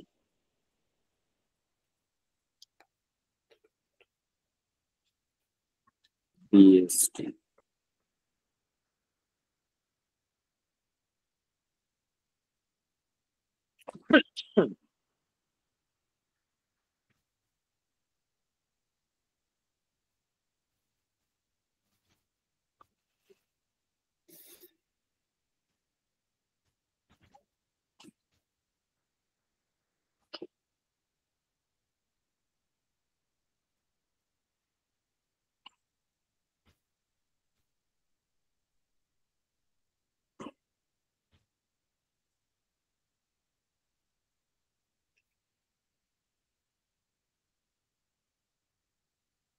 ওকে, এতটুকু পর্যন্ত আমরা শেষ করছি। এবার হচ্ছে আসেন মোটিভেশন। আমরা মোটামুটি শেষের দিকে, বেশি সময় আর লাগবে না, একটু মন দিলে হয়ে যাবে।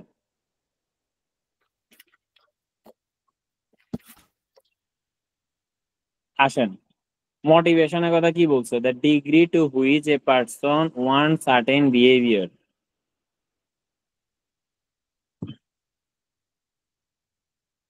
And choice to engage in them. তার মানে কি, যে এতটুকু পর্যন্ত একটা পার্সন চায় যে তার সাথে এমন হোক এবং এটার উপর ভিত্তি করে সে কোথাও এঙ্গেজ করার জন্য চিন্তা ভাবনা করে, ওইটারই আপনার মোটিভেশন বলে। মোটিভেশনের কারণে কি হয়? তাহলে motivated worker are characterised by higher productivity, তাদের কাজের ক্ষমতা আগের থেকে বাড়ি যায়, বেটার কোয়ালিটি ওয়ার্ক হয়, গ্রেটার সেন্স অফ আর্জেন্সি, মানে তারা বুঝে যে যে আমি যদি তাদেরকে ভালো করে মোটিভেট করতে পারি তাহলে তারা বুঝে যে না, এটা আর্জেন্ট, ঘুমান যাইতো না, আজকে ক্লাস করতে হইব, ঘুমের থেকে উঠে যেতে হইব। এরপর হচ্ছে more feedback and suggestion made for improvement, এখানে ফিডব্যাকের পরিমাণ বেশি হয় এবং ইমপ্রুভমেন্টের জন্য সাজেশনও বেশি থাকে। মোর ফিডব্যাক ডিমান্ডেড ফর ফ্রম সুপেরিয়রের থেকেও অনেক ফিডব্যাক ডিমান্ডেড হয়, যে ধরেন কোন দিক থেকে কি হচ্ছে, যে ভাই ঠিক আছে বা ঠিক নাই বা এরকম টাইপের বিষয়বস্তু, এগুলা বজায় থাকে বা বহাল থাকে। এবার আসেন মাসলোর চাহিদা সোপান তত্ত্ব বলে একটা কথা আছে। মাসলোর চাহিদা সোপান তত্ত্ব অনুসারে এটাতে 5টা স্টেজ আছে। হ্যাঁ, তো এখানে কি বলছে, চাহিদার যে ইচ্ছা, চাহিদার যে আমরা বলি যে কামনা, এটাকে 5টা স্টেজে ভাগ করা হয়েছে। একটা মানুষের মানে ওনার মতে, আব্রাহাম মাস্লোর মতে, একটা মানুষের হুট কইরাই সিরাগাদাতে কোটিপতির স্বপ্ন দেখে না। আব্রাহাম মাস্লোর মতে একটা মানুষ হুট করেই সিরা কাঁথার থেকে কোটিপতি হওয়ার স্বপ্ন দেখে না, সে স্টেপ বাই স্টেপ দেখে। এটাকেই বলা হয়েছে আপনার আব্রাহাম মাস্লোর চাহিদা সোপান তত্ত্ব। তো তার মতে প্রথমে মানুষের মধ্যে বেসিক নিড থাকে, মানে খাওয়া দাওয়া, জাস্ট একটু খাইয়া বাঁচবো, জাস্ট এটাই, আর কিছু না। এরপরে তার মধ্যে সেফটি নিড জন্মায়, সিকিউরিটি নিড জন্মায়, যে আমি তো এখন খাইতে পারতেছি, তাহলে ঠিক আছে ফাইন, এবার আমি হচ্ছে আস্তে ধীরে কি করবো, মানে একটু ভালো জায়গায় থাকবো, একটা ঘরের মধ্যে থাকবো, একটু বিল্ডিং ঘরে থাকলাম। হ্যাঁ, এটা এটা এই ধরনের সৃষ্টি মানে চাহিদা জন্মায়। এরপর হচ্ছে সোশ্যাল নিড। এবার তার মাথায় আসে যে আমার সোশ্যাল নিডের দরকার আছে, যে মানে সমাজে মানুষজন আমার হালকা পাতলা চিনবো, আমার একটা আলাদা প্রেজেন্স থাকবো, আমি যামু গেলে আমার সাথে একটু মানুষ দেখা সাক্ষাৎ করবো। হুম, হ্যালো, কিছু বলছেন? জি না না। আচ্ছা, এরপরে কোথায়, ইস, একটা মিনিট দাঁড়া, আমি একটু অন্য ক্লাসে যাই, আসতে হবে, এখানে মাত্র একজন জয়েন করছে।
আচ্ছা, কোথায় ছিলাম যেন? হ্যালো।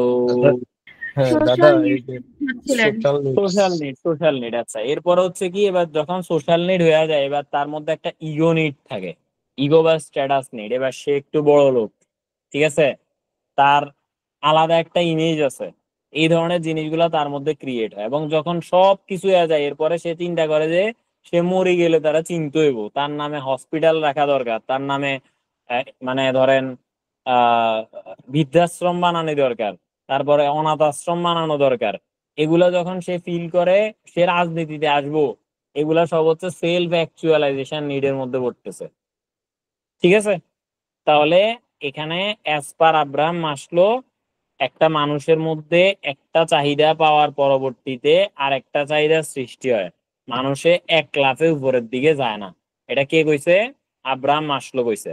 তো এখানে আপনার চাহিদাটা কোনটা, কত নাম্বার, এটাও মনে রাখতে হবে যে which of the following is third stage of the hierarchy of needs of Abraham Maslow. Maslow মানে হচ্ছে আব্রাহাম মাসলো। তো তখন সেক্ষেত্রে আপনাকে থার্ড স্টেজে কোনটা আছে? social needs, আর আমি যদি বলি ফোর্থ স্টেজে কোনটা আছে? safety, security. No, sorry. হ্যাঁ, Status ego. Exactly, status ego. হ্যাঁ, এটা কিন্তু নিচের থেকে উপরের দিকে উঠছে, ঠিক জি আছে। জি জি দাদা। আচ্ছা, এবার আসেন, আপনি কি এইমাত্র ক্লাসে ঢুকছেন? না, সকাল থেকেই ছিলাম দাদা, তো ও আমার একটু আচ্ছা নেটে প্রবলেম করতেছিল দাদা। আচ্ছা আচ্ছা আচ্ছা। আপনি তো পেইড মেম্বার মনে হয় না? কয় নাম্বার? আচ্ছা, না হইলেও সমস্যা নাই, থাকেন। আচ্ছা দেখেন, এরপর হচ্ছে কি গুড বিহেভিয়ার। তো সরি, গ্রুপ বিহেভিয়ার কি বলছে? যে একটা মানে কোন একটা ক্ষেত্রে, গ্রুপের ক্ষেত্রে, হ্যাঁ, ধরেন আপনার যে কোনো জায়গাতে যেখানে কিনা গ্রুপ আছে, সেখানে বিভিন্ন রকমের বিহেভিয়ার দেখা যায়। তো গ্রুপ বলতে কি বোঝানো হচ্ছে? কালেকটিভ অফ পিপল বা collection of people of the with the following characteristics. যখন আমার একই রকমের ক্যারেক্টারিস্টিক সংক্রান্ত কিছু ব্যক্তিবর্গরা থাকবে, তখন আমি এদেরকে বলতে পারি একটা গ্রুপ। এখন যদি এক একজনের এক একটা থাকে, তাহলে কি গ্রুপ হবে? ধরেন এ চাইতেছে, ধরেন কেউ বলতেছে আমি সিঙ্গারা খামু, কেউ বলতেছে আমি সমুচা খামু, কেউ বলতেছে আমি পিজা খামু, কেউ বলতেছে আমি রোল খামু। তো এখন তাইলে কি আপনি একটা গ্রুপ বানাইতে পারবেন এভাবে করে? না। তার মানে গ্রুপের মধ্যে যারা থাকবে, অন্তত ধরেন 50 জন ব্যক্তি থাকলে সেখানে দেখবেন 5-6টা গ্রুপ হয়ে গেছে। কেন? কারণ ওই 5-6টা গ্রুপের প্রত্যেকটা গ্রুপের মানুষের চিন্তা ভাবনা এবং চাহিদা একই রকম, সিমিলার থাকে। ওকে, এবার আসেন স্টেজ অফ গ্রুপ ডেভেলপমেন্ট। খুবই গুরুত্বপূর্ণ জিনিস গ্রুপ ডেভেলপমেন্টের ক্ষেত্রে। প্রথমে কি, তারপর কি, তারপর কি, তারপর কি? প্রথম হচ্ছে ফর্মিং। ফর্মিং হচ্ছে ইনিশিয়াল স্টেজ, এই স্টেজে গ্রুপ বানানি হয়। স্টেজে কি হয়?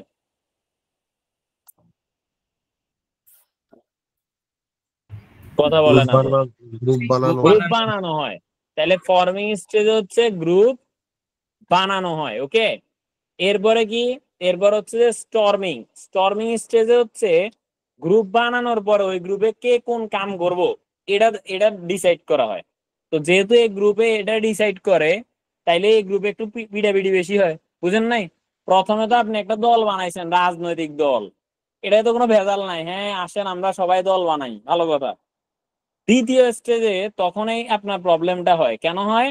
কারণ এবারে এই দলের কে, ধরেন মুখ্য সংগঠক কে, প্রাইম মিনিস্টার হইব কে, হেলথ মিনিস্টার হইব, এই তো মারামারি শুরু। এতে আমার হেলথ মিনিস্টার কইছে কেন, আমি তো প্রাইম মিনিস্টার হম। ঠিক আছে, সো এটাই হচ্ছে কি কনফ্লিক্ট স্টেজ। কেমন? ক্লিয়ার? হ্যালো। Clear clear. আচ্ছা, তার মানে এই স্টেজে ক্ষমতা দেওয়া হয়। এবার হচ্ছে নর্মিং। এবার ক্ষমতা দেওয়ার পরে, তাহলে প্রথমটা হচ্ছে আপনার দল বানানো হয়, দ্বিতীয়টাতে হচ্ছে ক্ষমতা দেয়া হয়, তৃতীয়টা হচ্ছে establish the norms under which group will operate. এবার এই গ্রুপটা কিভাবে করে পরিচালিত হবে সেটার কিছু নীতি নির্ধারণ করা হয়, যে আমাদের একটা নির্দিষ্ট নীতি আছে, আমরা এটা পালন করুম। এখন যেটা কিনা ওই প্রাইম মিনিস্টারও পালন করব, হেলথ মিনিস্টারও পালন করব, আবার যেতে মানে হেলথ মিনিস্টার প্রাইম মিনিস্টার কোনো মিনিস্টারই না, সেও পালন করবে। এটা হচ্ছে তাদের নর্মস। কেমন? তাইলে establish the norm under which the group will operate. আর এরপর হচ্ছে পারফর্মিং স্টেজ। এখানে কি এবার নন প্রথমে ফর্মিং করছে, এরপরে নির্বাচন করছে, এরপরে নির্বাচন মানে কি কে কোনটা কোন পদে আছে সেটা নির্বাচন বুঝাইছি আমি, হ্যাঁ।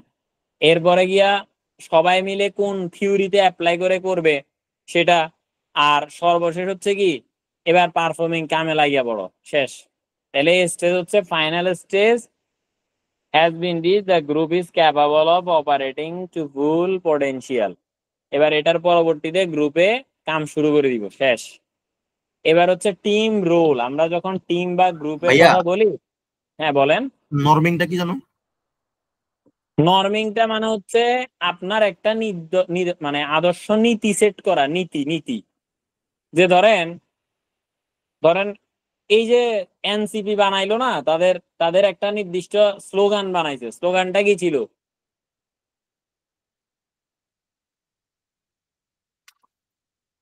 জানেন না আপনারা? বৈষম্য। না না, ওইটা তো স্লোগান ছিল না। স্লোগান হইছে একটা দলের যেমন থাকে না যে প্রত্যেক সময় আপনার মিছিলে গেলে ওই স্লোগানটা দিব, যেমন ইনকিলাব জিন্দাবাদ এদের স্লোগান। ঠিক আছে? বুঝতে পারতেছেন? মানে শুনছেন নাকি শুনেন নাই? না না, শুনছি ইনকিলাব জিন্দাবাদ। হ্যাঁ আচ্ছা, ইনকিলাব জিন্দাবাদ, ওকে। তো এই যে এই থিওরির উপর ভিত্তি করে তারা আগাইতেছে এবং তাদের নিজস্ব একটা রুলস আছে যেটা তারা মানে।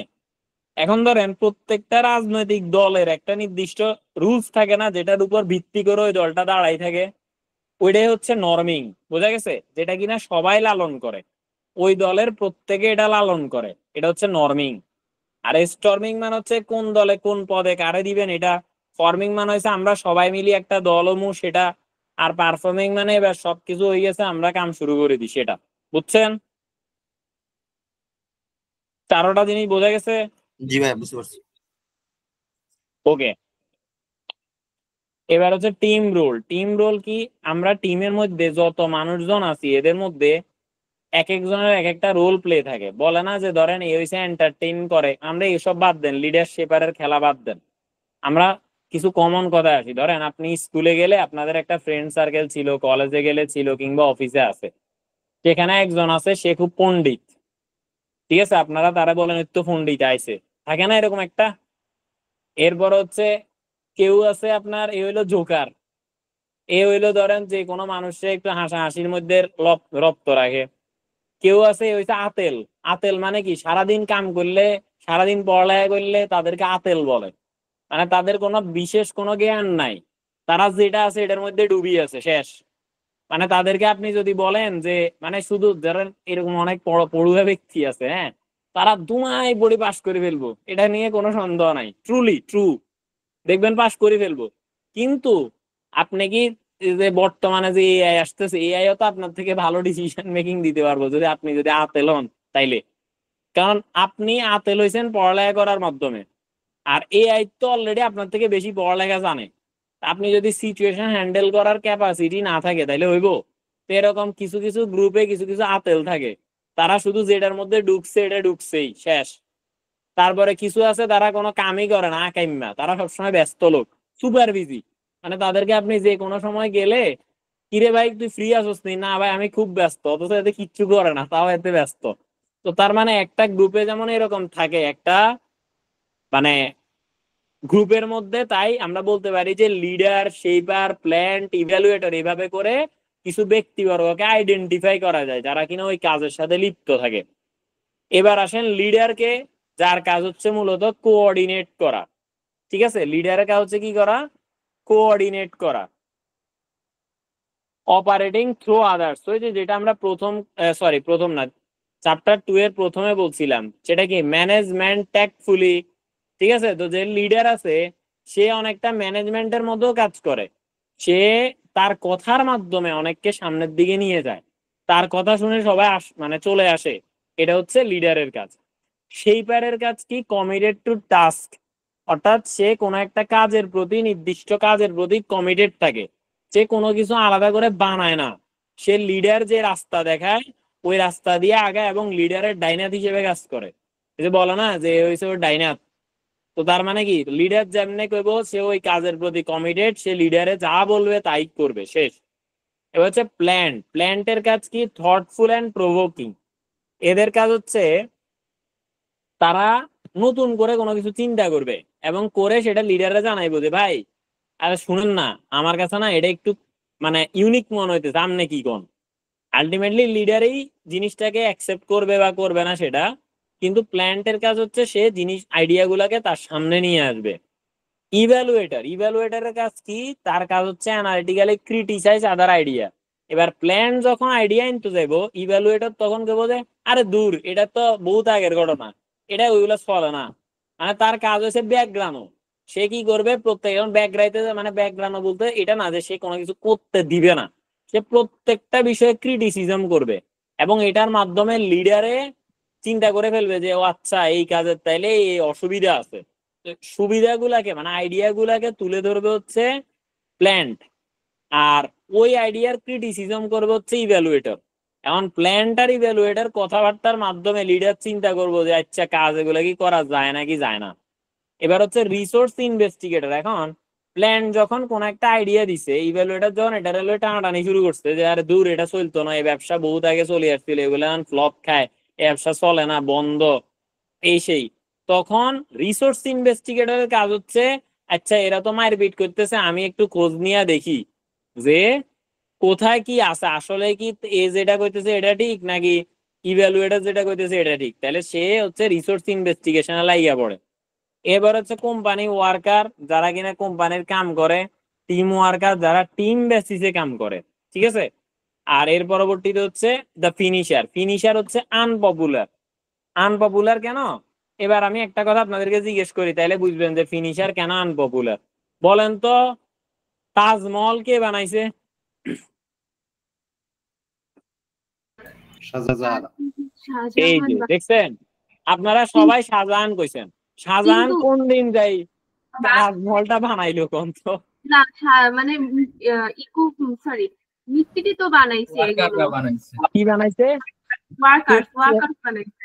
ওয়ার্কার্স বানাইছে, এক্স্যাক্টলি বানাইছে, কিন্তু ওয়ার্কার, কিন্তু আমরা একবারও ওয়ার্কারের নাম লইছি সেই না, ওয়ার্কার সবাই দিয়া কইছে কি শাহজাহান বানাইছে, তাই না? তো তাইলে চিন্তা করেন যে ওয়ার্কার কতটা আনপপুলার। ওয়ার্কার না, সরি, ফিনিশার, মানে যে ফিনিশার সে আলটিমেটলি যে ফিনিশ করছে, সেটা করার পরে কিন্তু আপনি বলতেছেন যে মানে একদম সর্বশেষ ফিনিশিং যে দিতে তারপরে কিন্তু জিনিসটা বানানো হয়েছে বা বানাইছে, এ কথা বলতে পারতেছেন, তাই না? যদি ফিনিশিং না হইতো বা একদম সর্বশেষ না হইতো, তাহলে কি তাজমহল কি বানানো হয়েছে এটা আপনি বলতে পারতেন? না, পারতেন না। তাইলে যে ফিনিশার, তার কাজ হচ্ছে ওই জিনিসটাকে একদম কমপ্লিট ফাইনাল টাচ দেয়া, অথচ তার নাম আমরা নিই না, ঠিক আছে। এই কারণে বলা হয়েছে যে এই একজন আনপপুলার লোক, বুঝছেন এবার? ওকে, তাইলে একটা টিমের ক্ষেত্রে কে কোন কাম করে এটা আমরা অলরেডি বুঝে গেছি না? জি ভাই বুঝছি। হ্যাঁ, এবার আসেন সুন্দর করে, এবার আসেন লিডারশিপ স্টাইল। লিডারশিপ স্টাইল এখানে আসেন, এখান থেকে যাবেন, এই যে দেখেন এই চারটা, তারপর আমাদের শেষ, আর কিছু নাই মনে হয়। হ্যাঁ, এবার দেখেন কি বলছে। এক্সপ্লয়টেটিভ অথরিটেটিভ, বেনেভোলেন্ট অথরিটেটিভ, কনসালটেটিভ, আর হচ্ছে পার্টিসিপেটিভ। এবার এক্সপ্লয়টেটিভ অথরিটেটিভ কাকে বলে? এক্সপ্লয়টেটিভ অথরিটেটিভ মানে হচ্ছে যে আপনি যখন ধরো অনেকটা এরকম টাইপের যে কেমনে বুঝাইতাম, ইম্পোজ করে। না না, হ্যাঁ ইম্পোজ তো করে, ঠিক আছে বুঝছি। মানে যেমন ধরেন আমি বলি কি ভাই আপনারা কথা বলেন না কেন, সমস্যা কি আপনাদের? কি আবু আপনারা কথা বলেন না কেন? হ্যাঁ, কথা তো এই যে বলতেছে কথাবার্তা বলেন না, হ্যাঁ ভাই, আমাদের কথা এগুলো বলতেছি বুঝা তো। যায় আপনাদের? হ্যাঁ, শুনে আগে কথা বুঝে দাদা উদাহরণ দিচ্ছে, উদাহরণ দিচ্ছে, উদাহরণ হ্যাঁ দিচ্ছে। ওইটাই আমি উদাহরণ দিচ্ছি, গুড। এই যে ধরেন, এই যে আপনাদেরকে বলতেছি যে কি রে ভাই আপনারা কোনো কথাবার্তা কর না, ধূপ তরি ক্লাসই নিব না, এই যে এগুলো হচ্ছে এক্সপ্লয়টেটিভ অথরিটেটিভ, এগুলা কি এক্সপ্লয়টেটিভ অথরিটেটিভ। আর যখন আমি বলবো যে আচ্ছা ভাইয়া এটা কোনো কথা, সে সকাল থেকে উঠে বসে বসে একটানা চিল্লাইতেছি, আপনারা কি দেখেন না ভাই এত কষ্ট করি আপনাদের জন্য, এটা কেমনে করেন আপনারা? একটু কথা বললে কি হয়? এই যে কথাটা বলতেছি এটা হচ্ছে বেনেভোলেন্ট অথরিটেটিভের উদাহরণ। কিসের উদাহরণ? বেনেভোলেন্ট অথরিটেটিভের উদাহরণ। কনসালটেটিভ কারে কয়? এটা হচ্ছে যে আচ্ছা ভাই আপনারা বলেন তো কেমনে ক্লাস করে ভালো হইব, যেমনে কইবেন এমনে লমু। ঠিক আছে, এখানে আমি কোনো ডিসিশন নিজ থেকে দিচ্ছি না, আপনাদের থেকে কথা বলার মাধ্যমে তারপরে ডিসাইড করা হচ্ছে যে কি আচ্ছা ভাই এটা বেটার হয় নাকি ওইটা বেটার হয়। এটা হচ্ছে কি কনসালটেটিভ। আর পার্টিসিপেটিভ কোনটা?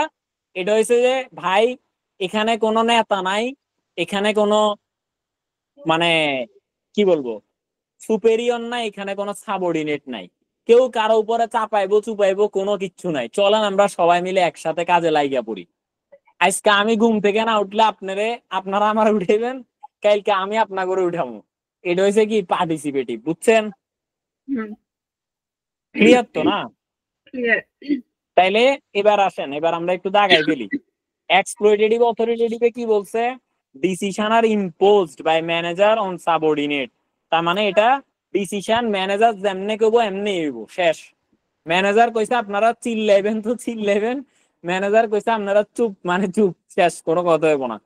Subordinate R motivated by threat, তাদেরকে থ্রেট দিয়ে মোটিভেটেড করা হয়। ধুর আপনারা কথা কইবেন না মানে আজকে ক্লাসই বন্ধ, আর লইতাম না, শেষ, খেলা বন্ধ। এরপর হচ্ছে authority is centralised with minimal delegation. অথরিটিকে সেন্ট্রালাইজ করা হয় অল্প কিছু দায়িত্ব দিয়া। মানে এখানে বেশিরভাগই যিনি ধরেন আমি যিনি উপর মানে হায়ার অথরিটিতে যারা থাকেন তারা এটার বেশিরভাগকে নিজের কাছে রেখে দেন, অল্প সংখ্যক জিনিস ডেলিগেট করেন। There is a little communication between subordinate and superior. কারণ এখানে লিটল কমিউনিকেশন হয় কারণ কি? কারণ তাদের সাথে কথা বলার কিছু নাই। এখানে সুপেরিয়ররা চিন্তা করে আমরা যা কমু সাবঅর্ডিনেটরা তা করবো, শেষ, এত কথা বলার কি আছে। এরপর হচ্ছে there is no team work. এখানে কোনো টিম ওয়ার্ক হয় না, কারণ এখানে শুধুমাত্র একজন আদেশ দাতা থাকে আর একজন আদেশ পালনকারী থাকে, শেষ। এবার হচ্ছে বেনেভোলেন্ট অথরিটেটিভ। এখানে কি? Leadership is by a condensing form of master servant relationship. মানে অর্থাৎ এখানে একটা আলাদা টাইপের একটা কি থাকে, রিলেশনশিপ ক্রিয়েট হয়। তারপরে subordinate R motivated by reward. সাবঅর্ডিনেটদেরকে রিওয়ার্ড দ্বারা মোটিভেট করা হয়, যে এটার উত্তর দিবেন তারে পুরস্কার দিমু। ঠিক আছে, মাঝে মাঝে এভাবে করে করে রিওয়ার্ড দেওয়া হয়। There are some degree of delegation of responsibility. আমরা আগেরটাতে বলছিলাম যে ডেলিগেশন থাকলেও খুবই কম, আর এখানে হচ্ছে সাম ডিগ্রি মানে আগের থেকে কিছুটা বেশি। There is a little communication between superior subordinate. এখানেও লিটল কমিউনিকেশন হয়, কিন্তু এখানে মানুষকে বোঝার চেষ্টা করা হয়। আর there is a little team work. আগেরটাতে কোনো টিম ওয়ার্কই হয় না, বাট এখানে কিছুটা টিম ওয়ার্ক হয়। আর কনসালটেটিভ যেটা, এখানে কি হয়, moderate level of team work হয়, আর সবচাইতে বেশি টিম ওয়ার্ক হয় পার্টিসিপেটিভে, substantial amount of team work. ঠিক আছে, আমরা তার মানে যদি টিম ওয়ার্কের কথা বলি, যে এক্সপ্লয়টেটিভ অথরিটিতে টিম ওয়ার্কই হয় না, বেনেভোলেন্টে কিছুটা হয়, কনসালটেটিভে তার থেকে একটু বেশি, আর পার্টিসিপেটে সবচাইতে বেশি টিম ওয়ার্ক হয়। কেমন?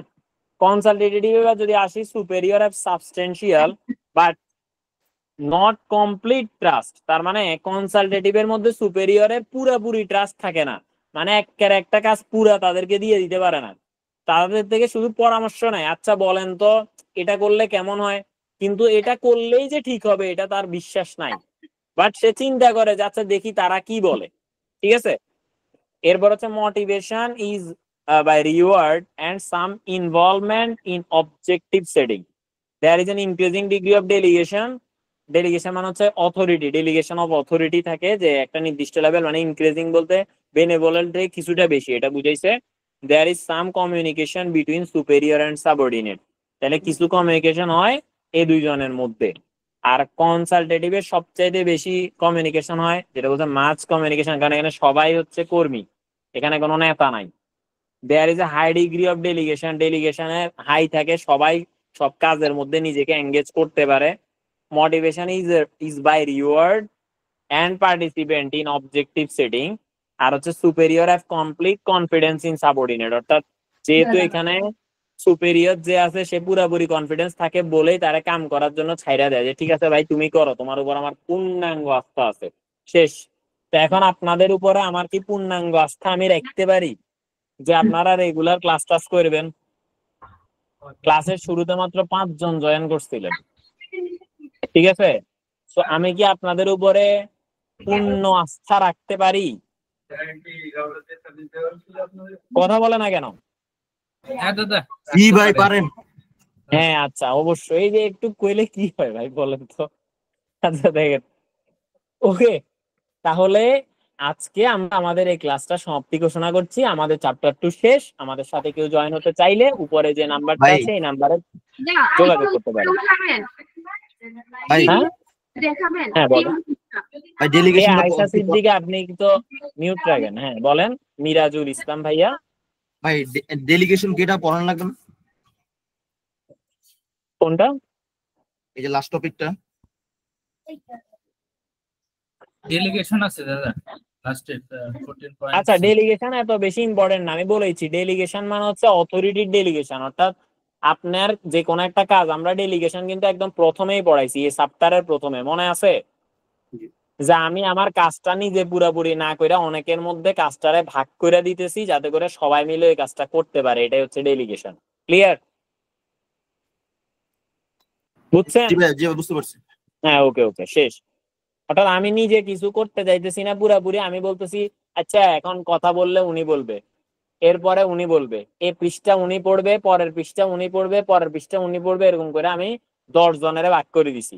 আর আমি বলতেছি ঠিক আছে, আটকে গেলে আমি বলে দিব হ্যাঁ এখানে এটা হইছে, শেষ। ঠিক আছে? এই যে আপনাদেরকে টুকরা টুকরা করে ভাগ করে দেয়া, এটাই হচ্ছে ডেলিগেশন।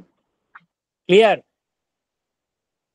আচ্ছা, এবার কথা হচ্ছে আমাদের সাথে যদি কেউ জয়েন হওয়ার ইচ্ছা থাকে তাহলে উপরে যে নাম্বারটা দেখা যাচ্ছে BT and F এর পাশে 01628989565 এই নাম্বারে যোগাযোগ করার অনুরোধ জানাচ্ছি। আর একটু জানতে চাচ্ছি, আমাদের হয়তো এটাই শেষ প্রি ক্লাস, যেহেতু আমাদের পরীক্ষা খুবই সন্নিকটে, আমরা একটু দ্রুতই যাব এবং কোর জিনিসগুলো দিব। আর সামনের যে চ্যাপ্টার গুলো আছে, চ্যাপ্টার 3 এবং চ্যাপ্টার 4 তো the most important chapter ever, the most important chapter ever for business technology and finance as well as business strategy and technology। মানে কেউ যদি আপনার সার্টিফিকেট লেভেলে বিজনেস টেকনোলজি এন্ড ফাইন্যান্স এর চ্যাপ্টার 4 ভালো করে পড়ে, সে প্রফেশনাল লেভেলে অন্তত 15 থেকে 25 নাম্বারের অ্যান্সার করতে পারবে, আর কিচ্ছু না পড়া, শুধুমাত্র এই চ্যাপ্টার 4 পড়লে। হ্যাঁ বলেন। হ্যালো, জি বলেন। জি আমি শুনতে পাচ্ছি। মোহাম্মদ মনির ভাই বলেন। হ্যালো। আচ্ছা, মোস্ট প্রবাবলি ওনার নেটওয়ার্ক ইস্যু আছে। তো এই ক্ষেত্রে হচ্ছে চ্যাপ্টার 4টাতে আমরা কোনোভাবেই ফ্রি ক্লাস রাখবো না। প্রথম কথা এটা, যদি ক্লাস 3 একটা হয়ও তাহলে হয়তো চ্যাপ্টার 3 একটা ক্লাস হইতে পারে, হয়তো, তাও এটা আমরা শিওর না। বা চ্যাপ্টার 4 মাস্ট যে আমরা ফ্রি ক্লাস রাখবো না, কারণ এখান থেকে পরীক্ষায় প্রচুর প্রশ্ন আসবে। ঠিক আছে? চ্যাপ্টার 4 থেকে প্রচুর প্রশ্ন আসবে এবং প্রতিবার আসছে, এবারও আসবে, ব্যতিক্রমের কিচ্ছু নাই। এ হচ্ছে বিষয়। তো আমরা এভাবে করে দাগানো লাইনগুলো তো আমরা মোটামুটি দিয়েই দিচ্ছি। সো এটার জন্য আমরা চ্যাপ্টার 4 আসার আগে ক্লোজ হয়ে যাবে। আর একটু জানতে চাচ্ছি, আমাদের সাথে কি কেউ এখনো পেইড মেম্বার হিসেবে নাই কিন্তু থাকতে চাচ্ছেন, এমন কেউ কি আছেন? একটু হ্যান্ড রেইজ করেন জাস্ট।